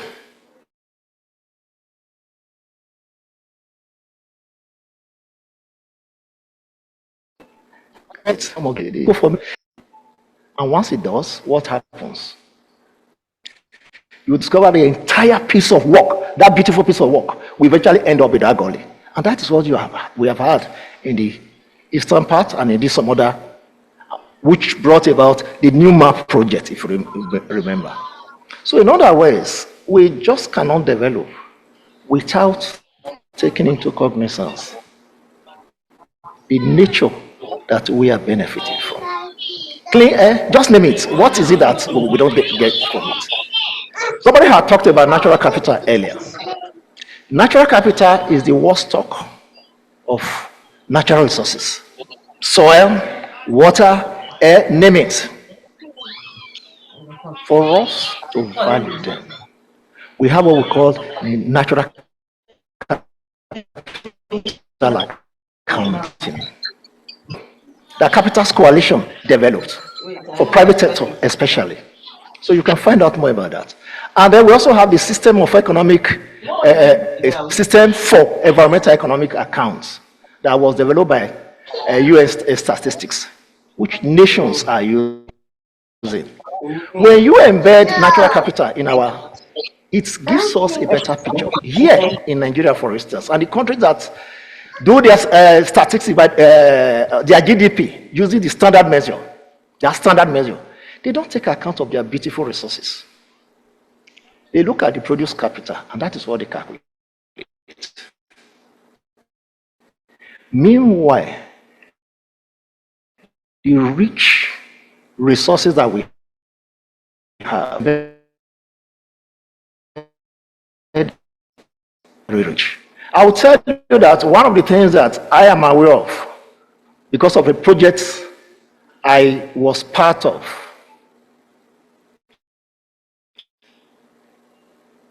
what we were trying to do was to tell the sovereign rating organization that look for Africans, countries, the richness, how do you count it?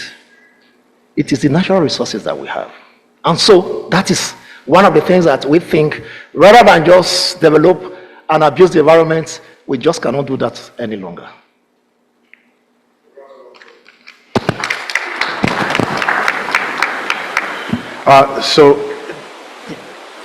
Dr.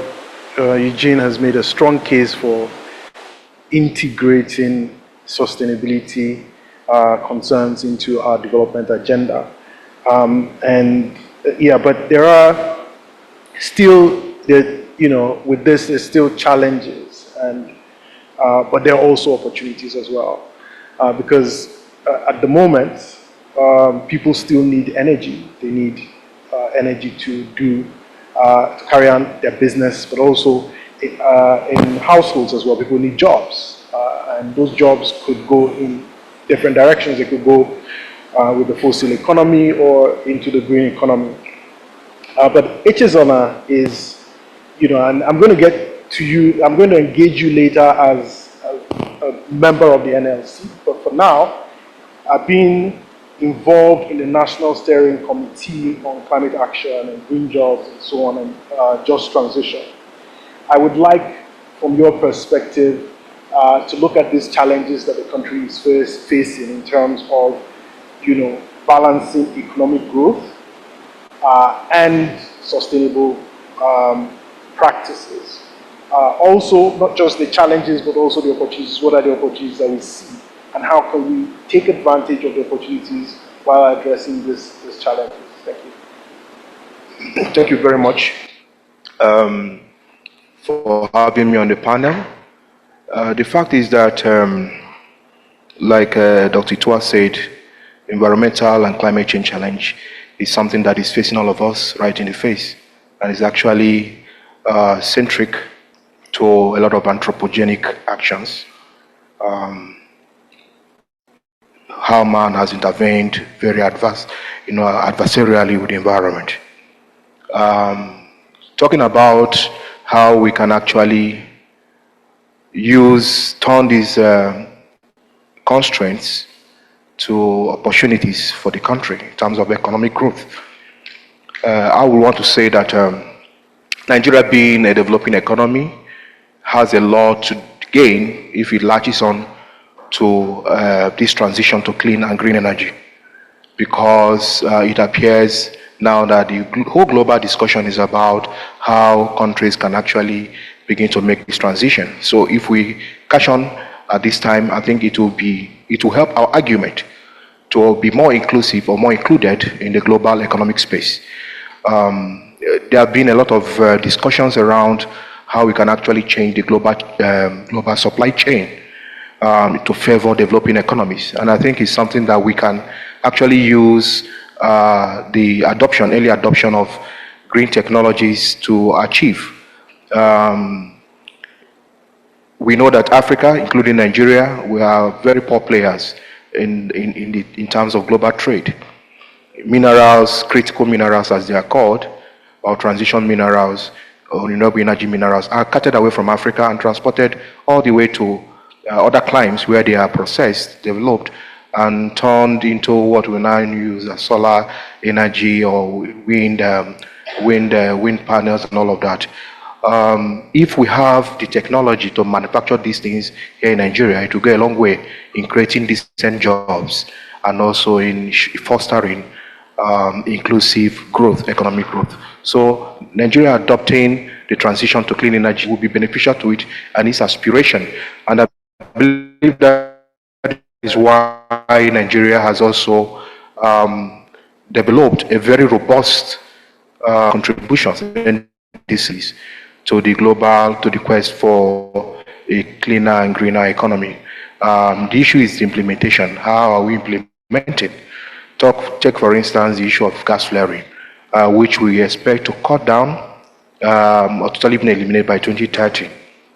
The truth of the matter is the corresponding actions to that does not suggest seriousness in embracing this transition to clean and green energy or clean and green economy.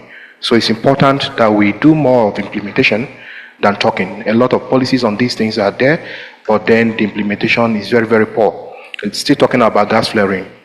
Our commitment to reducing or facing out gas flaring has been a challenge over the years. We have made several attempts through several legislations, including penalties or sanctions on companies that actually flare gas. But we find out that monitoring, reporting, verification is a very big challenge. Why? Because currently it is voluntary.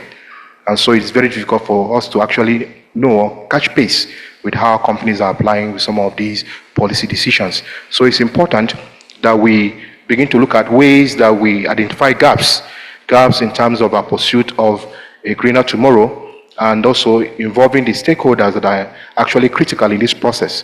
Talk about the oil companies, both in the upstream and downstream sectors of the economy. We need to involve them in critical discussions, especially with relation to workers, because we cannot have very sustainable growth without an inclusive growth. So it's important that the critical stakeholders are involved. Right now, they are not involved as they should be in the discussion spaces and governance spaces on climate change and green technology. So it's important we get them in the room. Why do I say so? I say so because we talk about climate change. It is actually centered in the workplace. Climate change is a workplace crisis, and therefore we must situate it rightly where it belongs. All the emissions of greenhouse gases, all the methanes, carbon dioxide, nitrogen dioxide, they're all from the workplaces. So if you leave out the workplace from the discussion on how you can use the transition to green energy to foster economic growth, then you are missing the point entirely. And that is the point we have been making. We were in Dubai, COP28, and we had a side event, and we made that point elaborately clear, that there is no real attempt at changing the whole narrative of greenhouse gas emission and the attendant consequences of climate change if we don't involve the workplace, because all of these emissions happen in the workplace, and the primary index victims of this emission are workers. So we must get them in the room and discuss with them if there will be any meaningful movement towards, changing the narrative. And to this end, I will also re-echo the demand we have been making. You look at the Climate Change Act that was passed in 2021. You don't have a single worker representative in the governing space in that act, not one. So how can we talk about re-engineering the whole process of, because you need to actually have the agreement and the buy-in of workers to then agree that we need new technology, we can embrace new technologies, we can adapt to new technologies, because these are workplace politics. And then you leave workers out. I don't think there is any real seriousness in tackling these issues. So until we bring the workers in, then we can now begin to talk of the framework, the broader framework, by which we can actually engineer, an inclusive economy, a sustainable economy that takes care of everyone and leaves no one behind. That is very important for Nigeria. And that's the point we're making, that it's important to get workers in the room. Not only workers, employers too needs to be in the room. There should be social dialogue. We should be able to discuss, we should be able to talk. And in terms of also practical frameworks, collective bargaining processes, we need to actually look at what goes into the collective bargaining. Because right now as we talk, there is very little attempt, especially in countries of the global south, to bring these issues into collective bargaining processes. You cannot talk of very meaningful, change or ways that address these fundamental issues if we don't have this in domiciled in policy works. And for us in the industrial place, because climate change is an industrial problem, we need to have it, discussed in an industrial space and also distilled in industrial policies like collective bargaining agreements. We're yet to see that happen in Nigeria, and that's the push by the NLC. The NLC is pushing hard to have some of these mitigation and adaptation issues of just transition mainstreamed in collective bargaining agreements, because that's where they have a biting force. That's where the rubber jams the road. Thank you.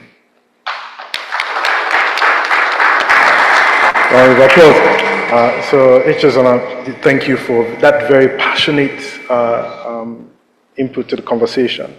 And I'll go to Rahila, and you do have extensive experience, and we're going to the power sector where you have extensive experience.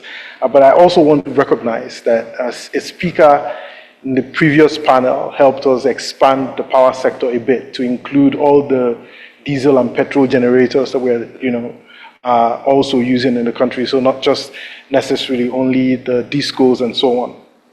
But this is a sector that is undergoing evolving or evolution in terms of the regulatory environment. We've had a constitutional amendment that, sort of gives states more power. We've got the electricity bill that was signed into law in June 2023, I think, by the President Tinubu. So that's creating a new kind of environment around the power sector. What are the challenges you see, but also the opportunities for the kind of climate action that can be integrated and aligned with energy transition goals in the sector? Thank you very much, Amara, for that question. Okay, so I think when you look at the power sector, talking about climate action goals and what are the overarching objectives, which is around reducing emissions, ensuring, as well as sort of increasing the community resilience and climate action effect. You would have the energy transition goals as a pathway to actually achieving those objectives. And I think the focus in the energy transition plan is to focus that on power, transport, industries. Now, power is the biggest contributing sector to the national carbon footprint, which is about, I think, 275 for power, it's about 17.5% of that footprint. Contributing factor. It's not surprising because power supply in Nigeria is very bad, and there's a lot of reliance on alternative generation using fossil fuels. You have a 13 gigawatts installed capacity, but today power that is generated and supplied is hovering between 3.5 gigawatts and 4.5 gigawatts, and it's generated and distributed in an unreliable way. So a lot of people, residential, commercial industries, all rely on alternative generation. Now, the alternative generation here, it generates about 24 gigawatts. That is huge. And in terms of the annual cost of meeting your needs through alternative generation, is about $4 billion US dollars. And now, if you look at $4 billion US dollars, that would give you, to give you about 2,000 megawatts of solar power. Now, what that tells me is that there is the economic power in the people to pay for power, electricity supplied. Now, if we have 24 gigawatts of alternative generation using fossil fuel, what I see here is a need to flip that using renewable energy resources to be on the part of low carbon, economy or environment.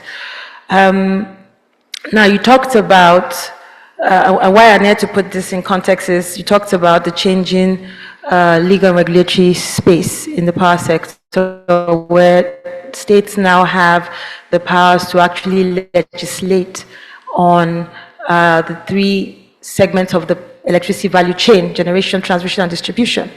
And in doing that, I think there's a lot of preparation that goes into that. So they need to prepare their policy and strategic implementation plans. They need to prepare investment plans and all that. I think for you to mean the national, or for Nigeria to attain this national development contribution, it's important that those targets, when you look at the climate action goals or targets, energy transition targets, I think they need to be cascaded down to the subnationals.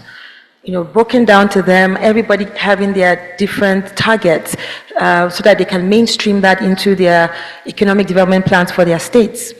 So I think right now, I don't see much of that conversation around building a sustainable economy around the states when you talk about power and how to, and how you see that tying up with the national plans to meeting net zero in 2060. So I think for me, when you look at the subnationals and their planning, one of the key planning tools that needs to be implemented at both the national and subnational level is what you call the integrated resource planning tool.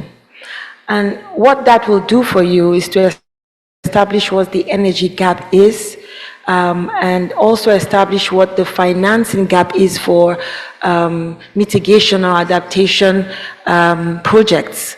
In the case of power, in terms of flipping, you want to incorporate as much as you can the renewable energy sources of producing electricity. There's off-grid, mini-grids that's happening, and that will be driven by solar. There's wind as well, but I think wind in Nigeria is not that promising because of the intensity of the wind that we have. But there's biomass. I think over the years I've had investors that have come into Nigeria wanting to understand the use of biomass. The biggest issue for a particular company which wanted to establish a gypsum company in Lekki Free Trade Zone in Lagos was how to get that biomass feedstock in a viable quantity. Now you have all these farms along Ibadan Expressway that they have agricultural waste, but because there's no process of actually harvesting or kind of gathering them in commercial quantity and transporting them to source, there was no knowledge around the pricing for it, the transportation for it, so we couldn't provide that to this particular investor. So the market is there, the feedstock is there, the connector here is in terms of pricing, transportation and gathering, which is not really happening. So I think that to mainstream and to maintain this just transition we are talking about, there needs to be a lot of work around planning and having each state of Nigeria understanding that Nigeria has a target to be met and everybody has to contribute to that goal, so that when they are making their plans individually, that is integrated into the plans. Thank you. Thank you, Rahila. Please a round of applause for her.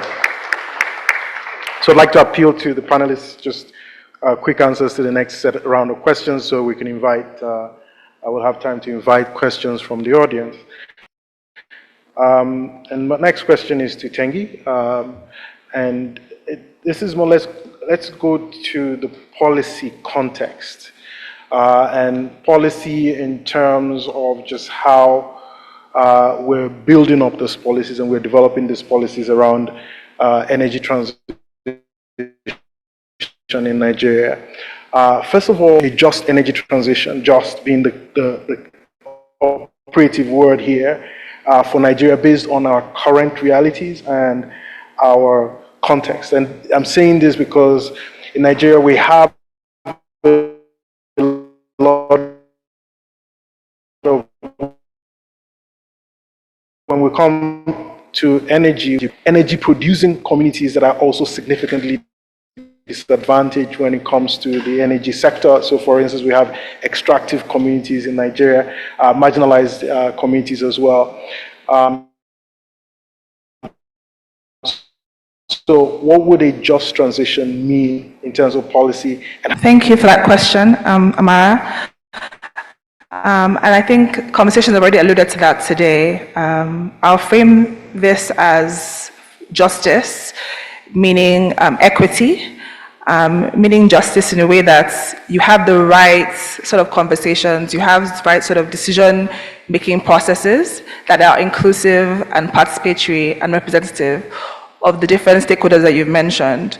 So there are extractive communities that have contributed to Nigeria's development up to this point, but have not enjoyed the benefits, but instead have suffered environmental injustices.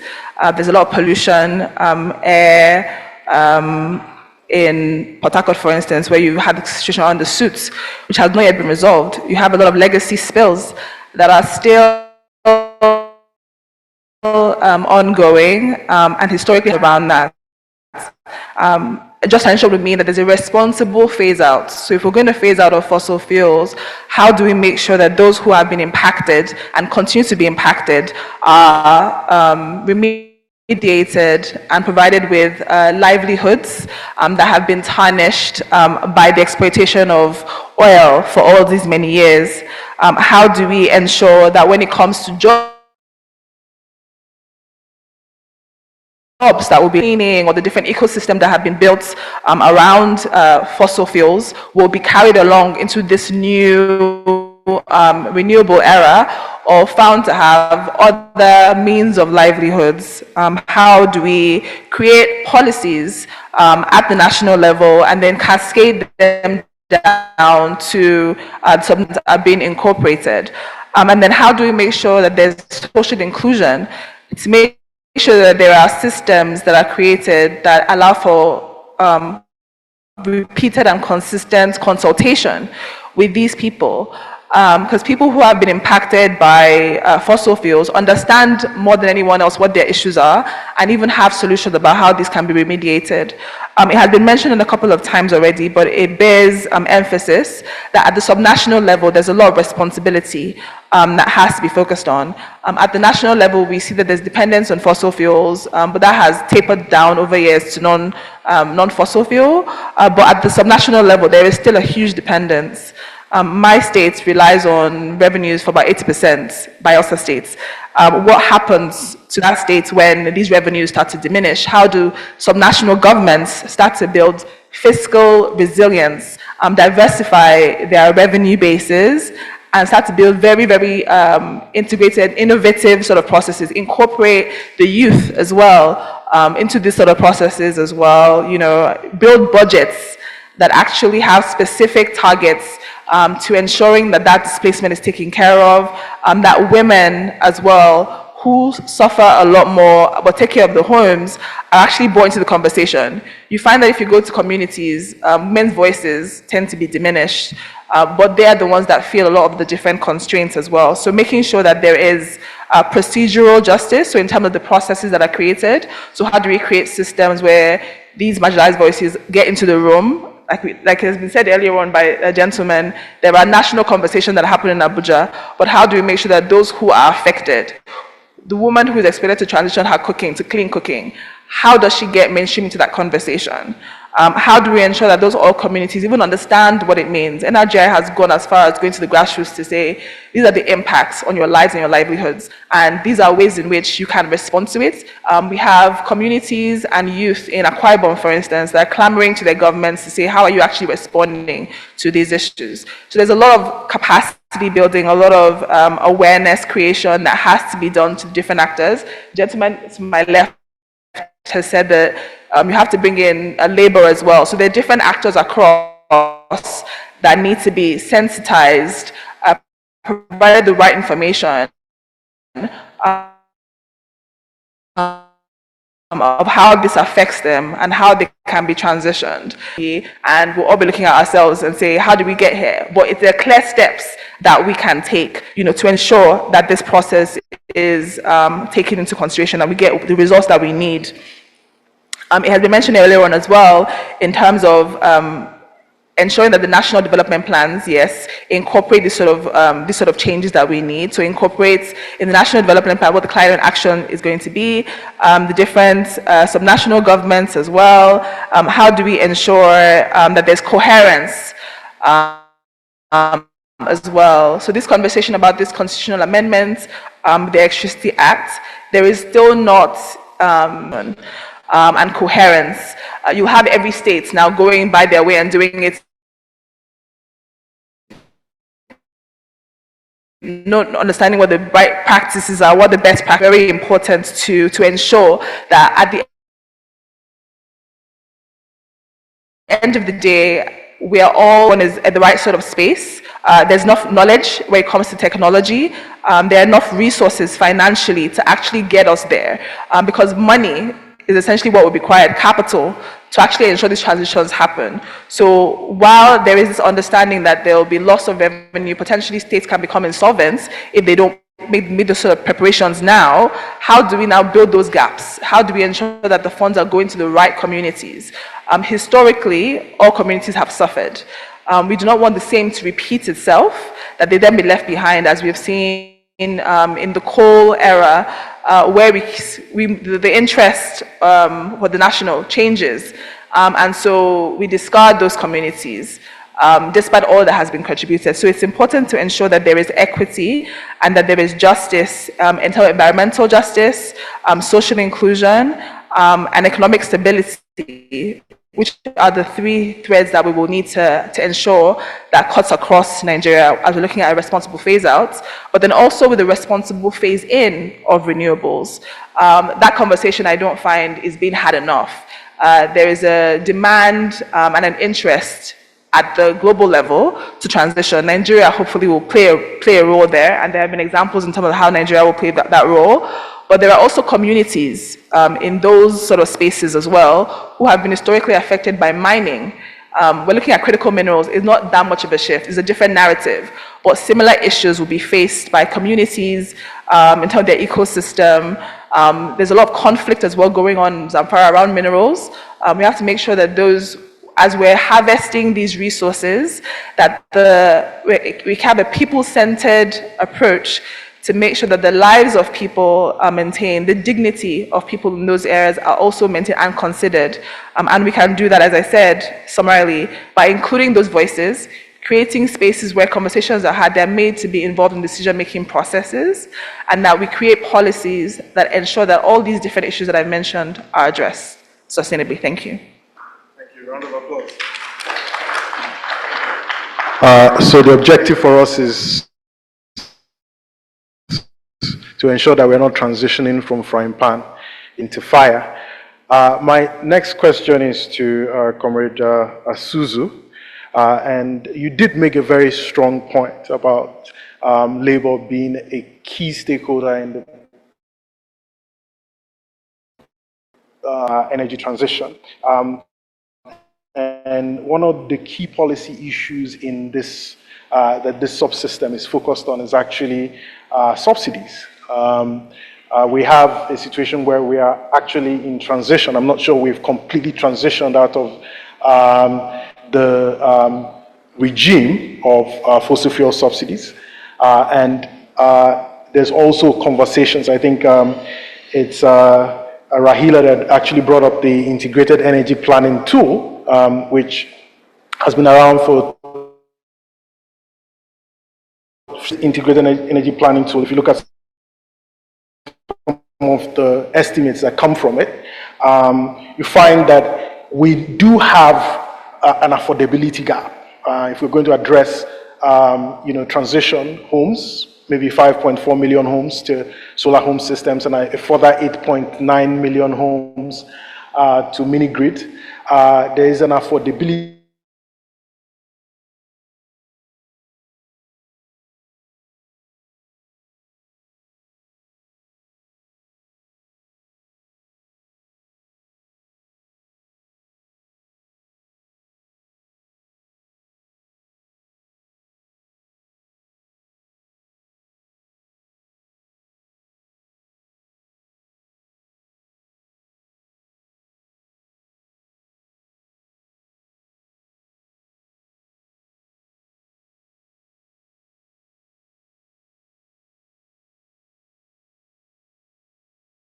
on just transition, especially with relation to just energies. By the way, like my colleague here said, it has need to blend in voices. And clearly, when we talk about just transition, unfortunately, is a word that has also been taken from the global working class community. The fact is that the issue of just transition now is termed just energy transition, just all kinds of just transitions. But it's actually a word that the working class borrowed to the global discourse on climate change. It started with Tony Mazzucci in the 90s. It was formerly called Superfund. And then later, because of the need to embrace other stakeholders and also the emergent need of the hour, was translated or transformed to just transition. So it's a working class phrase. It's a working class struggle. To say how does this fit into the current discussion on subsidy?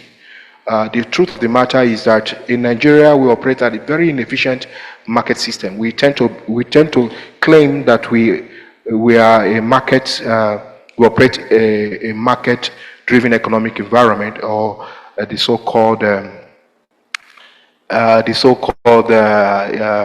free market economy. But then the fact of the matter is that it's highly inefficient. And therefore, when you talk of subsidy, you must talk of subsidy in that context. And that has been the argument of labor over the years. When we say you are subsidizing, a former head of state, the immediate past, General Buhari, said, who is subsidizing who? And it's also something I want to re-echo. The fact of the matter is we are dealing with an inefficient market system, whereby we are not actually taking full value of our natural resources. We have crude oil in Nigeria, and then we're importing virtually 100% of our refined petroleum needs from outside. Does that make sense? It doesn't make sense. It shows clearly there is something inefficient in our market system. And therefore, we should actually deal with that issue before we talk of subsidy. And that government has failed to do. And that is why the declaration of May 29, subsidy gone, has become actually a statement that is lying on the ground. Because as we speak right now, government is still subsidizing, because it has not done the fundamentals of addressing the inefficiencies in our market system, the corruption in our market system, the sabotage in our market system. Why should Nigeria, that is currently now usually was 6th largest producer of crude oil, now 9th largest producer of crude oil, why should we be importing refined petroleum products? And that is something, is a discussion for another day. But the fact of the matter is that we need to frame the argument in the right context. You know, how do we, like government would always claim, we want to subsidize education, we want to subsidize healthcare, but then what has become the impact of these so-called subsidies over time? What is the standard of education and public health care in Nigeria? So those are some of the questions that Labour is asking. And therefore, our major demand is that we should remove the inefficiencies in the market system. If we want to practice a true free market economy, we should allow the forces of supply and demand to actually fix prices, if that is what we want to practice. That may not be the ideological position of labor. We have a social outlook, to the running of the economy, whereby government should have business in the higher echelons of the higher echelons of our economy. And in that sense, talking of transition to green energy or green economy, we want to see government making critical interventions, because many citizens cannot even afford these green technologies that we're talking about. Talk about solar. How many citizens can afford to put a 4 megawatts or whatever solar system in their houses? Now, the minimum price you get for these systems is from 1 million. How many workers can afford that? So you see, government, this is where government really needs to make interventions, and these things should not be done inefficiently. It should be done with the mind of looking at the whole broader economic outlook of the country and seeing what are the gains are we going to make if we make these kind of interventions. What savings are we going to make? What kind of capacity, industrial capacity, are we going to make if we make these kind of interventions? It should not just be a political handout. It should be done within the entire gamut of inclusive economic growth, and that is what Labour has been calling for. So we need to reopen this issue of subsidy. Subsidies, as far as we are concerned, it's not yet gone. They say it's gone, but it's not gone because of the inefficiencies in the system. And we should also try to carry this same inefficiency to the current push for just energy transition. We should try as much as possible to address these fundamental issues that have actually bedeviled development in Nigeria. Unless we tackle them, we will carry these inefficiencies also in the quest to have a just energy transition, and we'll be left with the same quagmire that we are suffering right now.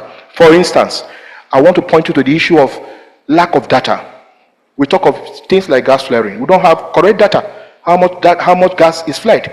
All we have are equivalence, estimates of what is fled. And I can tell you, because of these inefficiencies, Nigeria, according to a PwC report of 2019, says that Nigeria has fled total gas quantity of about 233 billion naira as at 2018. 233 billion. Now, when they approximated this in top national priorities like development of roads, infrastructure, airports, healthcare, education, housing, public housing, and all that, it came to a very staggering amount. That with what we are flaring currently in gas, we can actually use it to actually develop these sectors of the economy.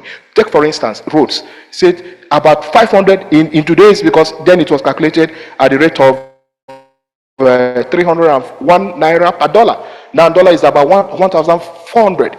If you calculate it in today's equivalent, we are talking about a staggering amount of about 500 billion that we can invest in our roads, about 200 billion in healthcare. Now this is money we are blowing to the air and nobody cares. So these are all the inefficiencies we're talking about. We need governance must take full mantle, full control of governance and ensure that inefficiencies, corruption, patronage, and all kinds of distortions in the system are taken out of the way. If we don't deal with these issues, then we are not actually making very reasonable effort at ensuring that we actually are at the very helms of just energy transition. And also, we need to deal with the issue in terms of data.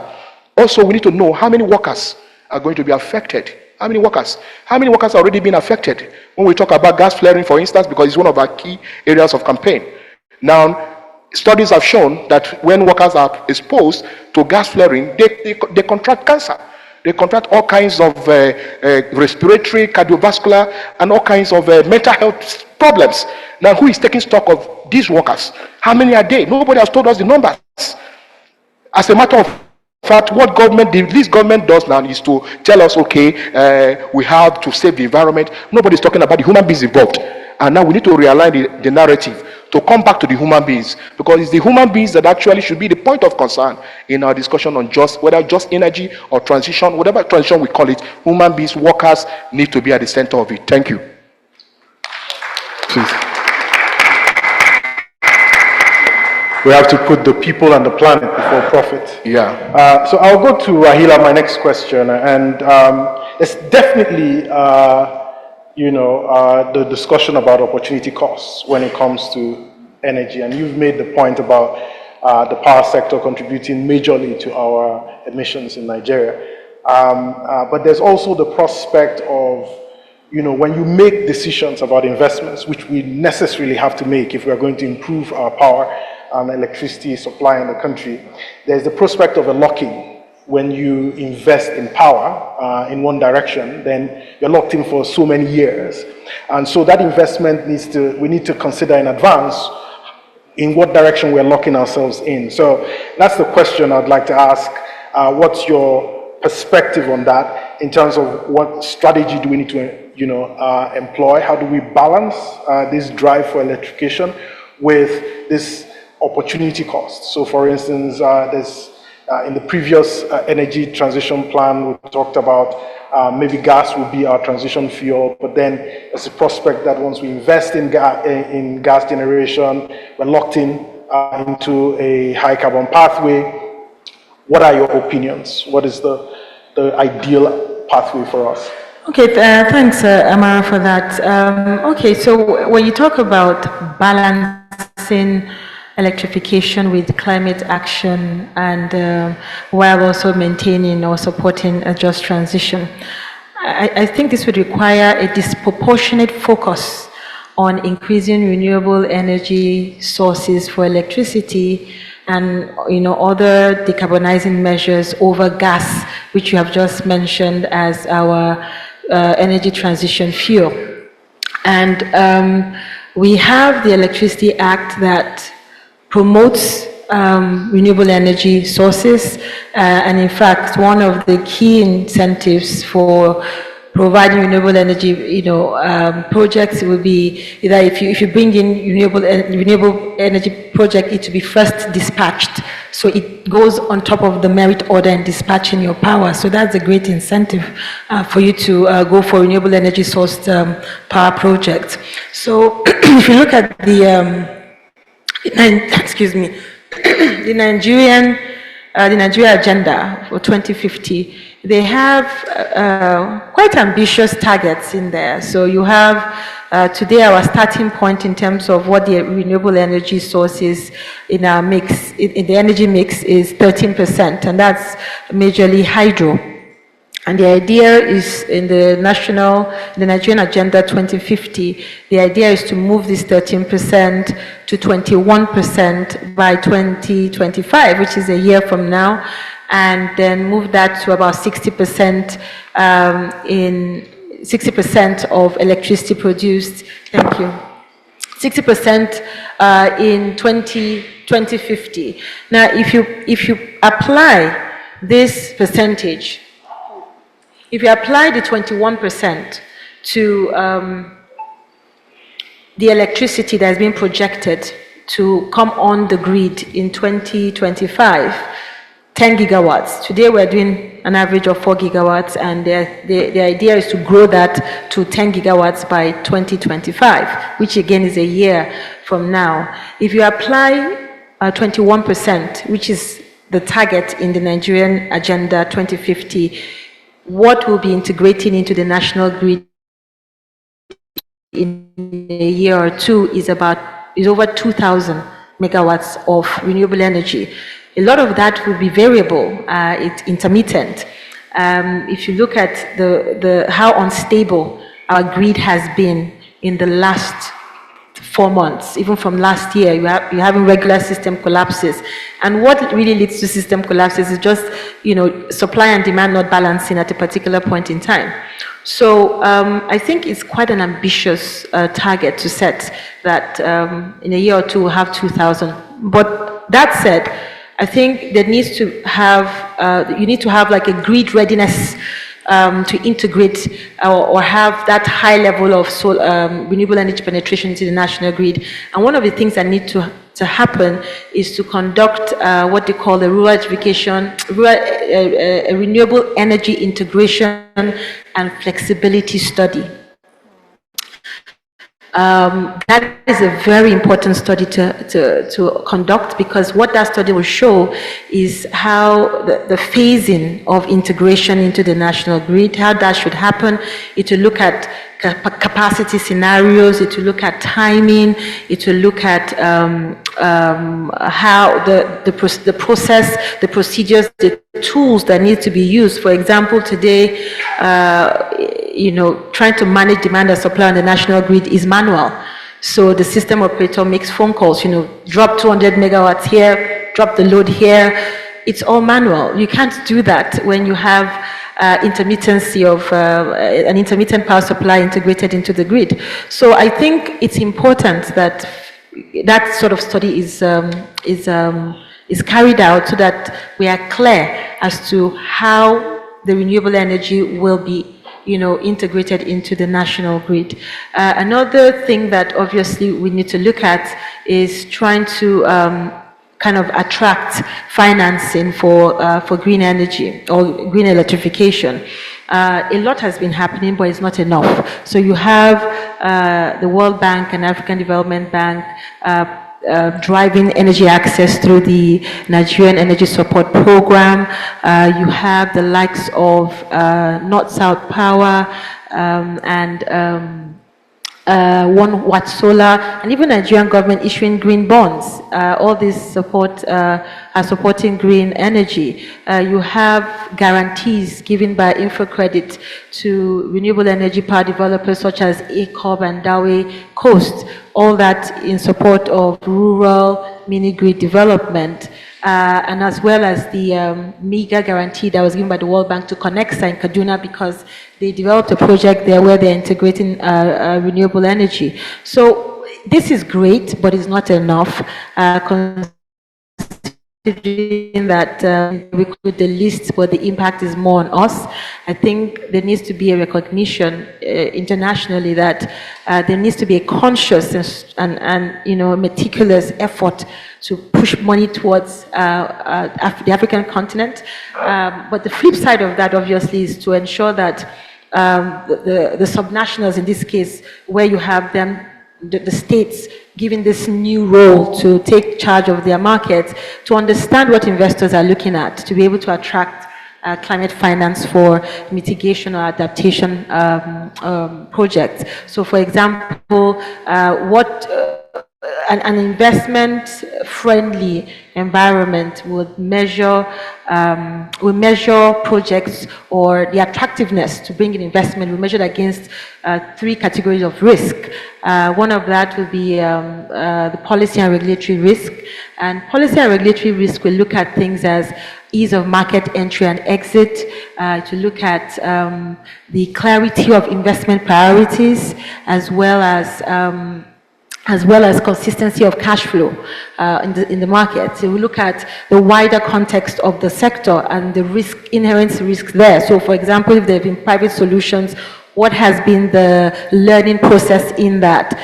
What has been the investor solutions? How has that experience been? The third one, of course, is country risk, which is looking at a broader risk profile around the business environment, government, political environment, and how the governance structure is. So I think that it's important that while we are pushing for climate finance, we need to understand that we need to create bankable projects that are also aligned with low carbon part, the low carbon pathway, which everybody we're talking about in this conference, that the states understand that, the government understands that, but more importantly, the governance structure to deliver on that needs to be clarified. I think Tengi spoke to this earlier in the day, where there needs to be clarity as to the parties that are going to champion this whole climate change drive in the sector in Nigeria, and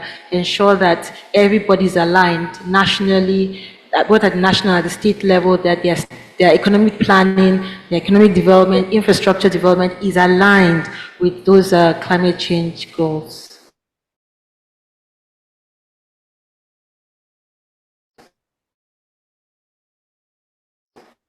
Thank you. You talked about natural capital accounting, and I really picked up on that, particularly because I think it was a question about cooking in Nigeria, and you find that there's a heavy dependence on biomass and for food processing and food preparation in Nigeria. And that's really drawing down on our natural capital account. So for instance, you find in the Niger Delta, which is the second largest wetland in the world, you find they're harvesting the mangroves because they want to, but also for cooking. How do we incorporate conversations about the economic and environmental impacts of this in the kinds of regular conversations we have about policy priorities? Because given what you mentioned earlier, and of course, looking at this with hindsight, these are issues that need to come into play when we are prioritizing, when we are looking at costs. Because these are things that, for instance, when you lose them, they may never come back. What is your recommended approach? Well, how do we get the conversation into everyday talk? How do we mainstream that? Can we first and foremost look at the impacts and help everyone understand that, look, this is what you are up against? Let's talk about health impact, for instance. I read somewhere that in 2018, that about 123,000 deaths in Nigeria were tied to premature deaths due to indoor air pollution. We use firewood, for instance. You talk about biomass. Let's focus on that because that is what people harvest, make charcoals, and the like. When you use that, it creates indoor air pollution. You know, the interesting thing about it is, we take in carbon monoxide, you say? It has that beautiful, again, I'll use that word, affinity. Our oxygen. It has love for it. When it binds with it, we suffer. You know, sometimes people have persistent headache, and they say it is migraine. It's not diagnosed. In fact, we can even trace it to if the man had quarreled with his neighbor, the grandmother, the wife, and then that persistent headache is there. He will readily tie it to that. You know, there's always somebody responsible for our failings. So when you have that, 40% in our system, it destroys our system. And so you have persistence. You do a little exercise, you are exhausted. This is direct health impact. Then you have the social cost, like losing people. Another, you can tie the monetary cost that you can tie. You can actually model them and then come up with figures. And then the angle that will be tied to environmental impact as well, the deforestation. Again, when you remove trees, what happens? You know, the trees covers, the vegetation covers whatever it is that we have. You know, sometimes when somebody is sick, even doctors tell the person, go into the park, take fresh air. The trees we see around us give us all of that. And so when we tear all of this down, they impact us socially, environmentally, and then you talk about the economics of it. And so these are real. They are not figments of imagination. So not until we all begin to say, let it go to, we should not be saying, oh, let it go to blazes. It's not my concern. It should be everybody's concern. There's a statement, knowledge brings forth responsibility. When you know, the tendency for you to want to tell it out wells up, especially if it's good news, tidings, tell it out there. And help people to understand that, look, these things you are destroying, it has its own ripple effect. It's not only in Niger Delta. What about in Lagos, where the wetland have been taken over, sand filling? And so those sink, they provide sink for us. We are losing them. So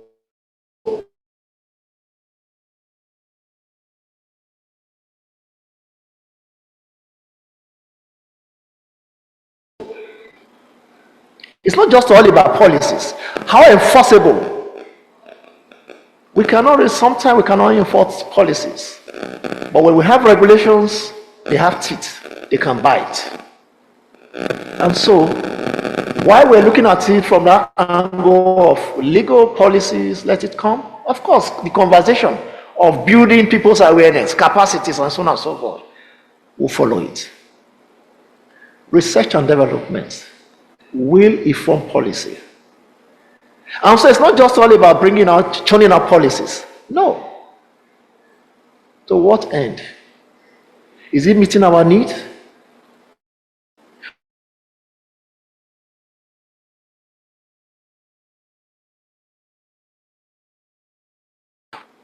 Are we going to copy and paste the policies of others? It shouldn't be so. I give you an example of the long-term low emission development strategy that we developed for Nigeria, which was launched at COP28. We evolved that. Nigerians that understood the national circumstances supported the nation in developing it. I led the team of professionals in getting that done.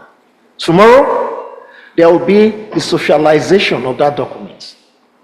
And it's telling us, where do we want to be? That was the vision submitted to UNFCCC in 2021. If you check April 25 this year, this long-term strategy, the UNFCCC also posted it in their website. So what I'm talking about is that evolving things that meet our needs. The adaptation element of it was seen to be a bit unique from what was done elsewhere in the world. Because we looked at what is happening to us. It's not all about mitigation. We have the least adaptive capacity, as they want to put it. And like somebody said earlier, we're between 3 to 4% emission, but the ripple effect is more on us. And so how do we evolve all of that?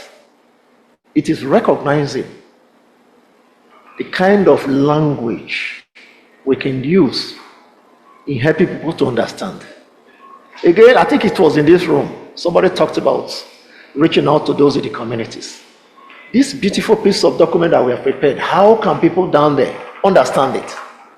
That should come out, should also follow. We talk about the Climate Change Act. How many persons at the community level understand that we have an act? Can we start creating and developing the act in a summarized form and then give it to everyone? When we do that, I think we'll be able to embed this in our minds, in the policies, and then actions will follow. Thank you. A round of applause. So I'll now open the floor for just 3 questions from and okay. Comrade Otive, and I think there's a lady behind. Then is there? So we have. Yeah, Najim is here, but I want to skip him, but he has raised his hand very violently. Okay. Yes. Thank you. My name is Otive Ebuzo. We've listened to the 2 panels. There is a lot of issues to be dealt with in all these discussions, from policy to political commitment, to concrete actions. And it has also been recognized that for all of this to happen requires government. First panel talked a lot about political commitments. There appears to be a lot of knowledge and information in the room. I'm not sure that we can sit down for government. Is there any plan as we do these discussions on how to engage government and get government on board? Because otherwise, we will just publish policy brief, do beautiful workshop, and nothing will happen. Thank you. I think there's a lady behind. Okay, so my name is Wanumo. I would like to throw a question to this the panel. I would like to talk on ask questions on how Nigeria is gradually turning into energy markets. Now, what we've seen is the hike in price of energy products. So, as someone who is energy product marketer, when you go to, we're trying to encourage these people to move away from using their source of power to embrace this solar energy product. And when you tell them this ridiculous price, it's not encouraging. So I know the past administration had done something about reducing the prices of solar energy product before they come into, they built a little solar energy product again that is quite affordable for people in the rural area to adopt. I think it's really going to affect our energy transition. Thank you. So I want them to, if the speakers can throw more light on that, on what can be done. Thank you. Okay, Nadeem, and then we'll go. Yeah, I just want to thank the organizers for putting up this event. It's actually very, very helpful. I have an observation rather than a question, and it's really about the issue of mainstreaming climate action and ensuring a just transition. And I'm coming at it from the concept of mainstreaming as a means of habit forming that turns into routines and turns into behaviors, which is what my friend Abby Clark just told me. The point of that is this. We talk about climate action and energy transitions, and we're all talking about low carbon, and we're really talking about electricity, which is why Rahila has been talking about. But we're not looking at what uses we want to put this energy in a way that is productive and consistent with incentive structures that allow for those changes in behavior. Now, let me explain what I'm saying. I know it sounds complicated, but let me explain what I'm saying. Right? The electric vehicle predated the internal combustion engine. I'll say that again. The electric vehicles came before the motor car. Now, this may sound strange, but that is what it was, right? So you had, at the turn of the 20th century, you had in London, the London Electric Bus Company. So you had electric buses carrying people around London. Mostly cities were using electric vehicles.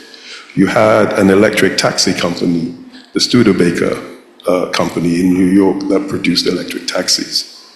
Now, why am I saying that for Nigeria? Every energy transition has come about as a result of an improvement in technology. So we started with firewood. We then progressed to water, to power windmills. We progressed to coal to oil to gas, and now we're to an energy transition. All of those new energy sources improved our productivity and our efficiency. This is the only energy transition that isn't driven by technology. It's being driven by policy, which requires us to change our incentive structures. And this is the point I want to make. If we want to get rid of the subsidy, which is the biggest drag on our budget, which is also one of the biggest drags on our economy, it's the biggest drag on our currency, and it doesn't allow us to develop our petroleum resources, then why not look at the pain points where that subsidy impacts? We know politically we cannot remove it without causing social unrest. But we know that we have a lot of electricity that we cannot wield. We cannot get 12,000 megawatts of installed capacity through our transmission lines. But we have at least 4 to 5 million commuters in Lagos every day. And we know we can move those people about by electric buses, electric rickshaws, electric taxis. It is now cheaper in China to buy an electric vehicle than it is to buy an internal combustion engine.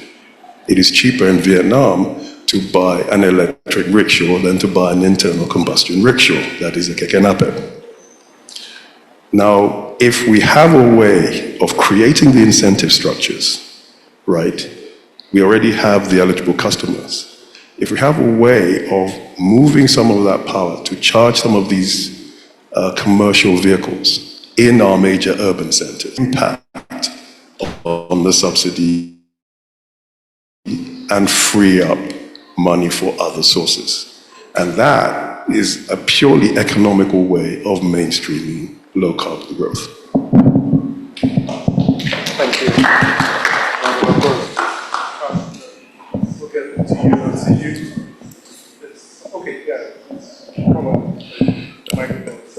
My name is David Makonjola.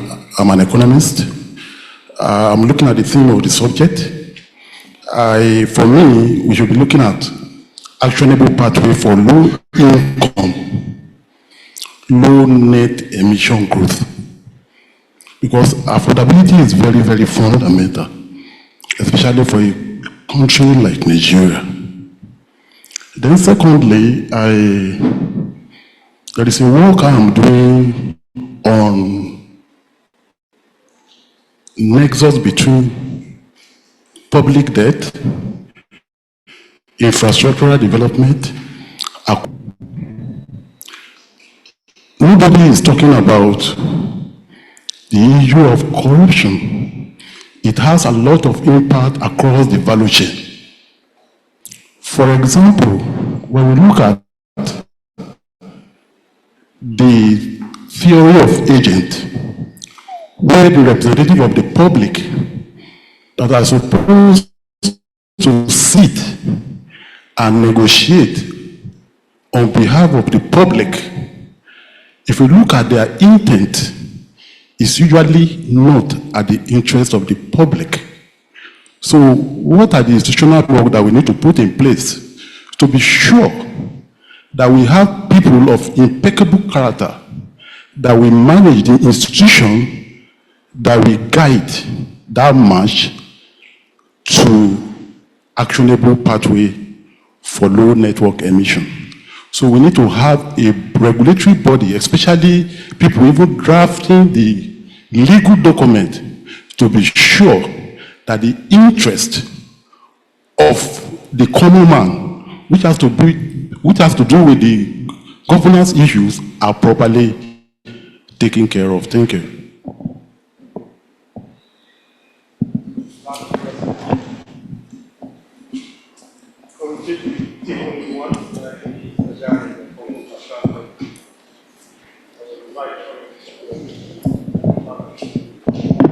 Thank you very much for this opportunity. My name is Fanan Ujo, and I have listened to a couple of the panelists discuss the devolution of the Electricity Act to the state level. This is, let me just be very straight to the point, this presents both potential for growth and also potential for disaster. Because if at the local level, at the sub-national level, we are not able to guide the deployment of electricity, we run into more problems than more solutions. Currently, I'm working on a regional development plan for Taraba State. And energy is one of the key components we are working on. So we are designing energy distribution over the next 25, energy deployment over the next 25 years, 2025, 2050. There is no legal framework. We are working in darkness, so to speak. So it's our responsibility also to now help them suggest that they need to put together some of these laws in place. You see the point I'm reaching at? So I think part of what we should do here is to ensure, one of the takeaways to ensure that we get this kind of advisory over to the subnational levels. Number two is all of the beautiful discussions we are having here still boils down to the fact that there has to be some level of implementation, and that has to be driven by relevant government institutions. I don't seem to see NESRA here. I don't seem to see the Ministry of Environment here and other relevant agencies. So what are we doing? We may be wasting our time, respectfully. Thank you.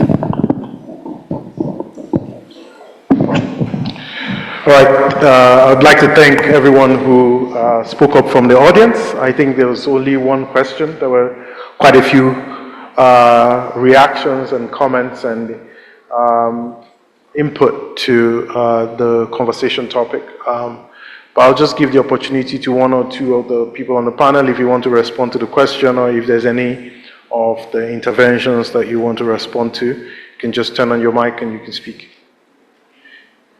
I think, Rahila, there's a bit of electricity there, yeah? Yeah, let me go first. So, just to follow on to what the last speaker said about the subnationals and the struggle he's having in terms of adequate data to actually plan. I think it's an important point he made, and what needs to happen, and we've seen a lot of excitement in this devolution of power where the states are all running off to establish their laws and start the regulatory commission to regulate power development, which is good, but I think there's a lot of planning that needs to happen. Again, we talk about energy use. Who is using the energy in the states? If you look at the energy consumption against 4,000 megawatts on grid in Nigeria, only 9% of that is consumed by the industries. About 10 or 12% is commercial, and the rest is residential. Residential is, for lack of better word, is wasteful use, because there's no incentive in a way to manage how you consume it. So I think for a state, for example, you need to establish what that energy consumption pattern is for your state. How many of your industries are using power? So that same structure in terms of 9% nationally being industries, most of them are self-generating. And the reason that is happening is because of the reliability issues on the grid. So at the subnational level, they need to understand the market they want to develop, starting with the categorization of customers and how each need should be met. In some instances in states, some rural areas don't need to be on the network. They can be removed from the network because they can't even afford to pay for it. Now you need to determine how those needs will be met, mostly by solar. I think the young lady there talked about how expensive solar power has become, and it's even prohibitive. But that is not surprising, because it's market forces. So when demand outstrips supply, then the product price goes up, and that is what is happening. But I think that if the states sit back and really try to understand data that they have around energy need, customers, in terms of the cost, and also knowing how they want to subsidize, is also an important factor, because this evolution of power to the states as well will require, like the federal is doing, that they will subsidize. What are they subsidizing? Who are they subsidizing? What criteria are they going to use? So I think that there's a lot of planning in terms of mainstreaming climate change goals and energy transition. There's a lot of talk, but I don't think people really understand how that will be implemented. Even when we talk about our energy transition, it's quite high level. If you want to have 50% renewable energy source, let's say 10 gigawatts, as they say, who is going to consume it? How is it going to be consumed? How are you going to target it? How many industrial parks will be built? Where is the money coming from in terms of supporting projects that way to make it much more accessible? So I think a lot of planning needs to go into this whole excitement that we have seen. Is a good thing, but I think the states need to recognize the need to sit back and take stock of what they have, what they want to do, and then, prepare clear plans. Thank you. Just before you speak, I know you've got something to say, but there are quite a few questions that came in from the online participants. Apologies to the online participants, almost forgot you were there. I think someone was asking first, is be delighted to hear more about what Nigeria is doing to mobilize local and national funding resource for implementing its long-term strategy. I don't know if there's anyone on the panel who can answer that. We don't have government here. But the second question is about the committee that was constituted by the Vice President to develop a carbon market activation plan for Nigeria. Are there any comments there? What stage is that committee at the moment? And is there a carbon market actually that Nigeria's market can be fashioned after? So that's also a question. I think there are probably people here who have comments about carbon market and some of because there's a bit of like a frenzy over the carbon market. Recently, I think at COP28, 5 governors were there and they were just carbon market, but I really didn't understand what we were really talking about. So, the mic. Yeah, maybe I can respond to some of the questions. Our friend there had talked about not seeing the government representatives here. I think I can see some of them, and they are still here. I can see Nasra here, I can see Minister of Environment, I can see National Council on Climate Change. Some of them are here. So in other words, it's possible the message arising from this sitting, they will take it to their offices, simply put. And just to say, my big friend Otebe, in the month of April, we engaged the government agencies, Nigeria Economic Summit Group, the 2 Policy Commission on Energy and Sustainability had worked with African Climate Foundation to look at how the private sector can support energy transition plan. And we also mapped the carbon market landscape.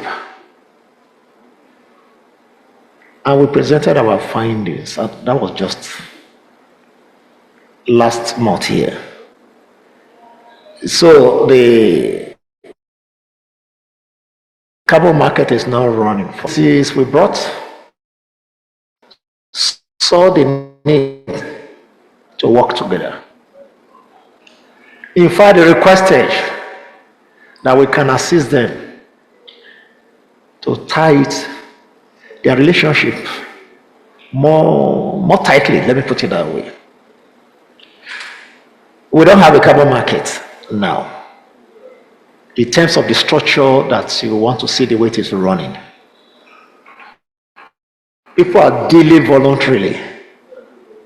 Of course, emission trading scheme was launched some 1 or 2 years back or thereabouts. It's still in the framework, it's evolving. Well, again, just to tie it to what he said earlier, I think in bringing about from that policy to action, working with the government, I think Nigeria Economic Summit Group can work with the organizers of this program and then come up with perhaps all look at together and see how the government can take that on.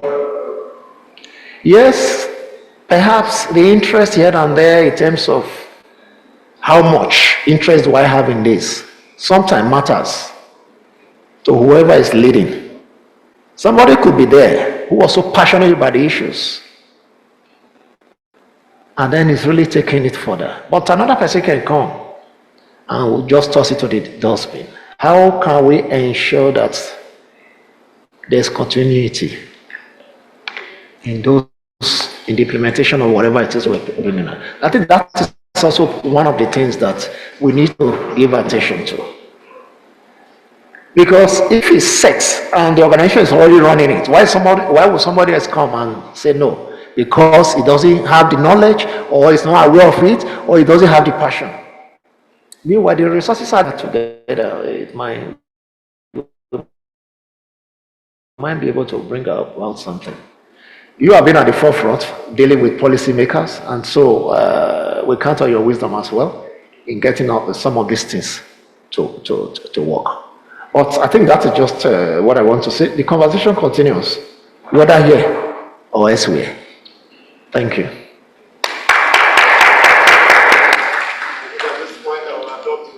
Statement. The conversation continues, either here or elsewhere. Please, a round of applause for the panel. Okay, I think we'll take pictures now.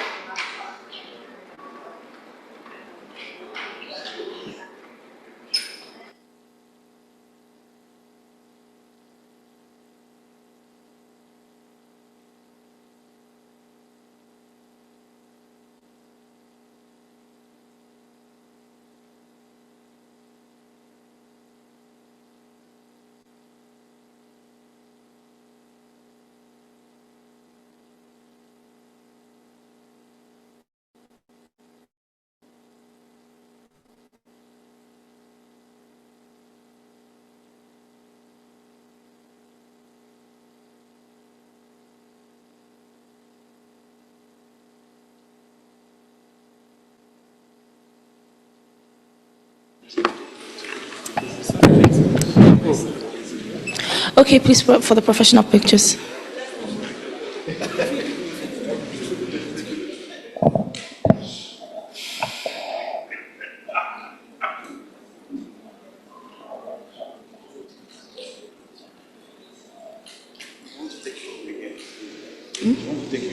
Let me just... Thank you very much. A round of applause for them, please, as they walk down. Thank you so much. And just to respond to the question about government involvement with all of the conversations had today, just to let you know that we are working very closely with the Ministry of Environment, also NOSDRA. We are also working with NCCC very closely, as well as the Nigerian Sovereign Investment Authority here in Nigeria, NSIA, and to really talk about, once again, what the relationship between what we're doing and the Ministry of Environment. I'd like to call on Edith Young to just give a brief on that. Thank you. Want to come up the lectern?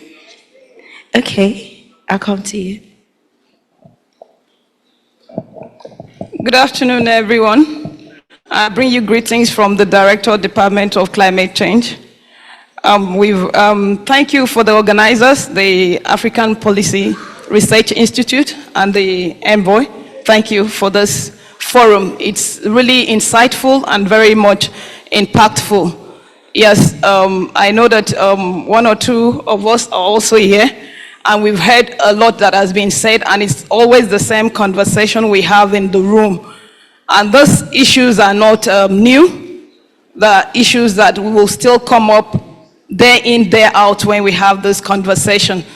And relatively, most of the stakeholders here have engaged with the government, whether the NGOs or the CSO, the private sector that are here present. We've engaged one-on-one with most of the stakeholders here. And just, I want to go into the section of the sub-nationals that has been clearly stated, that what has really been done.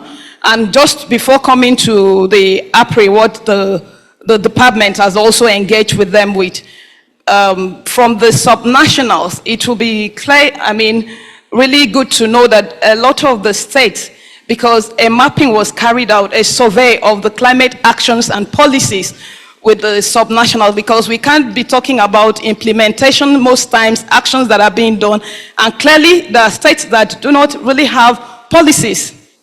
So when you talk about what needs to be done in the state, we have to look at what are the policies there, how are they being integrated, and even even from the mapping, the survey that was being, the report is there. It's not something that I'm just saying. The report was launched November last year, and this was an engagement with the Society and Prosperity and Planet that the government engaged with to carry out that survey, to see that what are the states doing, what is happening in the state, how aware are the states with climate actions. And it will be nice to know that most of the states don't have the policies. The actions are not there. Very few states are having it very visible of what they are doing. And the ministry is working hand in hand with the state. Even from that program, there are states that are coming up with their policies and bringing it to the national to see what can be done. Can it be reviewed and validated for them to see what? So when we talk about actions from the state, it's not as if the government is not doing anything. And I know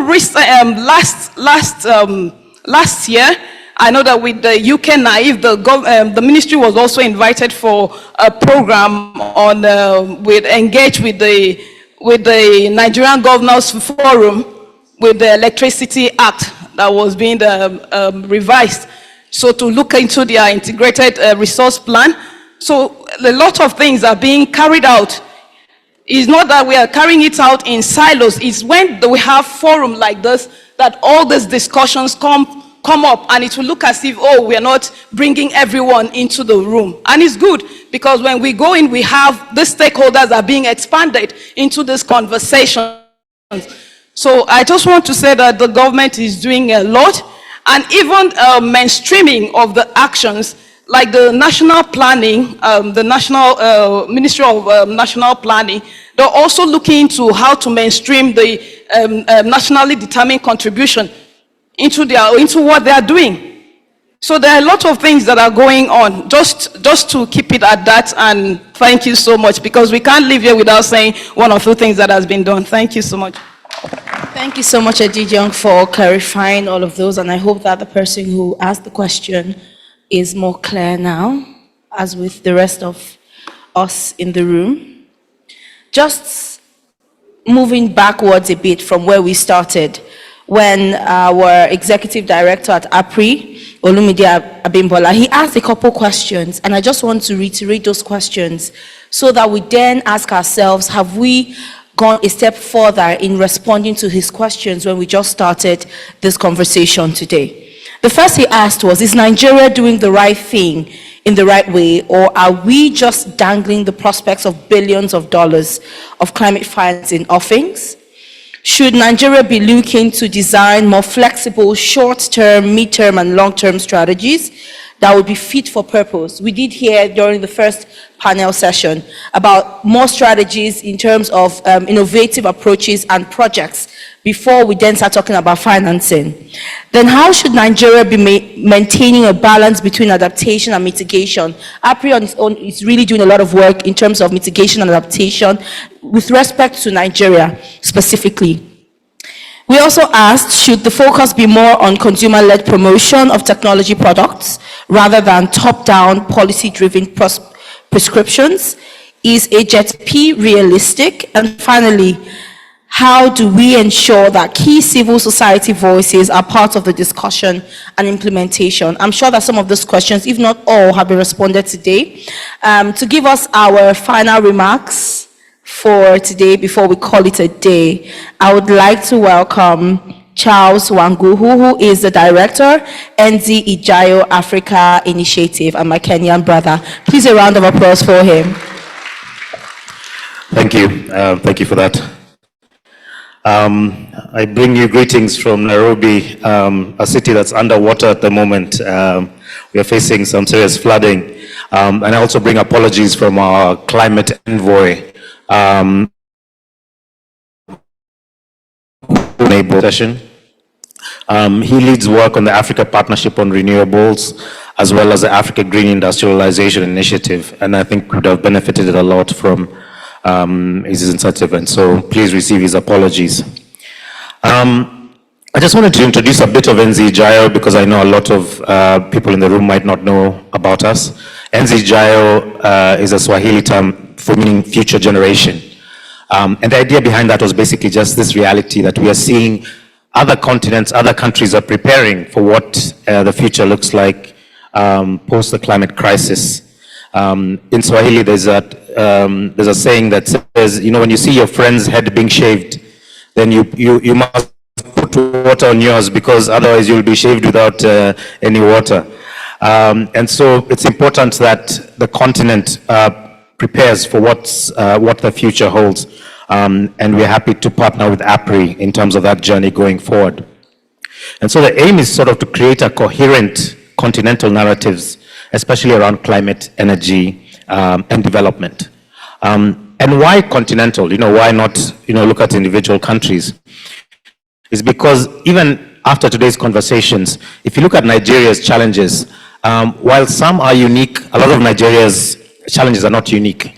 We've had this similar conversation in several countries that have been, not only Ghana, but also Kenya, Tanzania, and as well South in terms of Zimbabwe as well. And so what are these challenges? Of course, the first challenge is around bankability. Bankability, and I think Nana spoke to this very well, in terms of what we're always being told is, where's the project pipeline? What's the bankability of those projects? And so again, this is sort of a continental challenge. The second challenge is around labeling. Africa is labeled as a high-risk continent. I think Dr. Itua spoke to that in terms of, when you're labeled high-risk, then immediately interest rates go high. Immediately, you start hearing about government guarantees. And so that's a challenge that all African countries are dealing with. I think Lai has left, but he also brought up that issue around JET-P.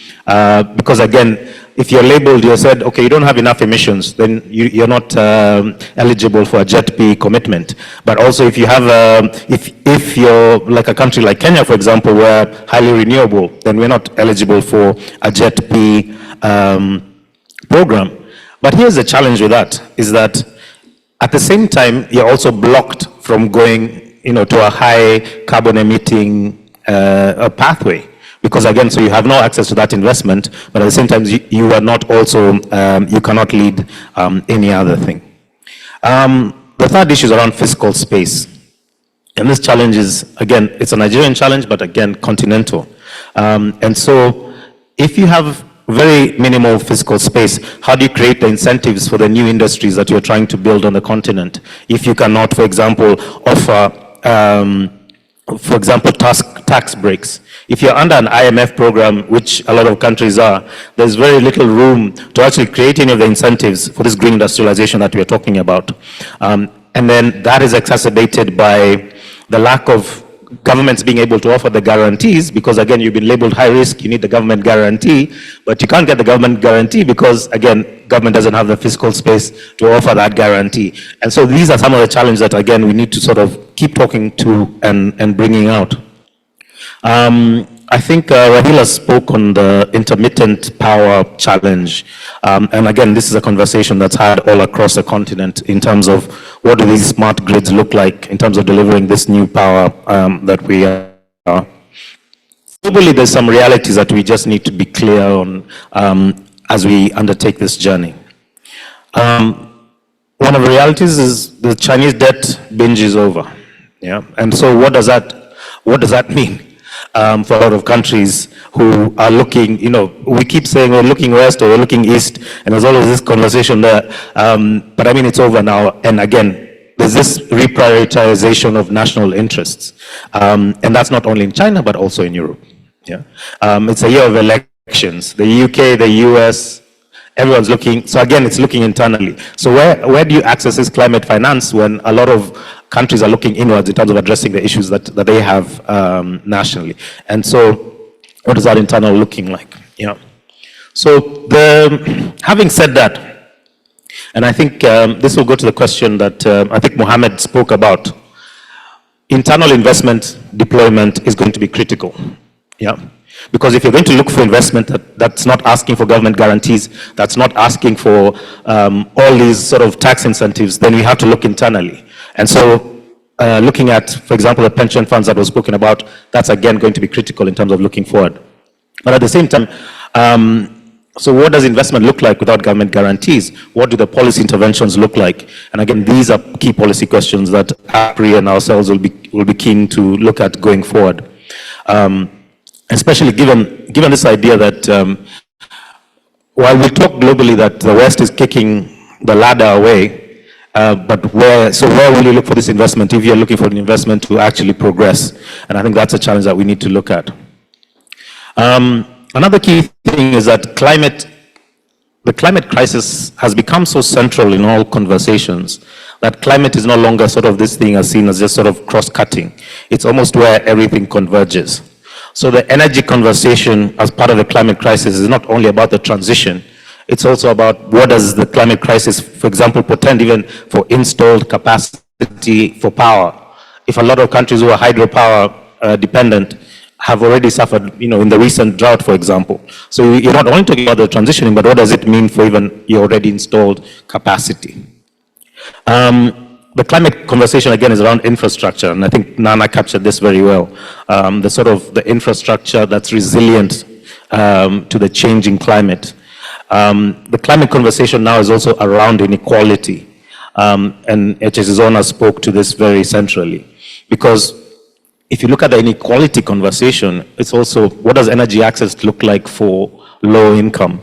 But again, it flips on its head, and its climate again becomes a planning issue. Because how does your industrial policy speak to the climate crisis, given that if you're saying cheaper renewables means that you can access power, for example, at 4 cents per kilowatt hour, how can you stay competitive if a lot of your installed capacity is at 25 cents, 30 cents an hour? So again, it becomes again an inequality conversation in terms of how do you build out industrialization given the restrictions that you have if you have expensive grids. And then if you look at the expensive grids and you're looking at countries even like South Africa, where what's happening is that a lot of people who are able to get off the grid are able to get off. And again, you're increasing that inequality conversation because who can afford to get off the grid able, to access cheaper renewable power as opposed to those who are, have no choice but to stay on the grid because they can't afford the upfront costs, for example, for solar panels or battery, for example. And then lastly, I just want to bring out this issue because this is something that, again, it's sort of continental. It's this idea that we cannot wait for everything to align for us to move. We can't say we'll wait until our utility companies are profitable and are able to continue. We can't say we'll align until our governance and corruption, that we have dealt with all those challenges. We have to basically, as they say, walk and chew gum. And so it's critical that we just don't there's a lot of paralysis that happens in a lot of these meetings where instead of looking for what are the credible pathways, we keep lamenting about, well, but there's this issue and there's that issue and there's this other issue. Those issues are still there and they'll continue being there. So it's again, how do you address going beyond? So again, for example, if you look at the energy in terms of energy deployment, if you're saying a utility company, is basically broke, it cannot sign new power purchasing agreements, how do you look at open access conversations where you bring in companies for captive power? And so, I mean, again, there's different solutions, but again, we need to move beyond this sort of paralysis that exists in terms of just giving up and saying that we can't move forward. And so lastly, I mean, on behalf of NZJI and APRI, we're just very happy that we're able to host you today. For us, it's critical that we continue this further collaboration in the space so that, again, we're able to influence global processes with African realities, that we must drive an agenda that drives Africa's future, and it's critical that we participate in that. And again, there are several research questions raised today. Again, that's a lot of work for us, and we continue to be happy to do that. And I mean, lastly, just also say, I mean, one meeting like this will not address all the actionable pathways, but again, the conversation has begun today, and we look forward to more of these conversations. Thank you.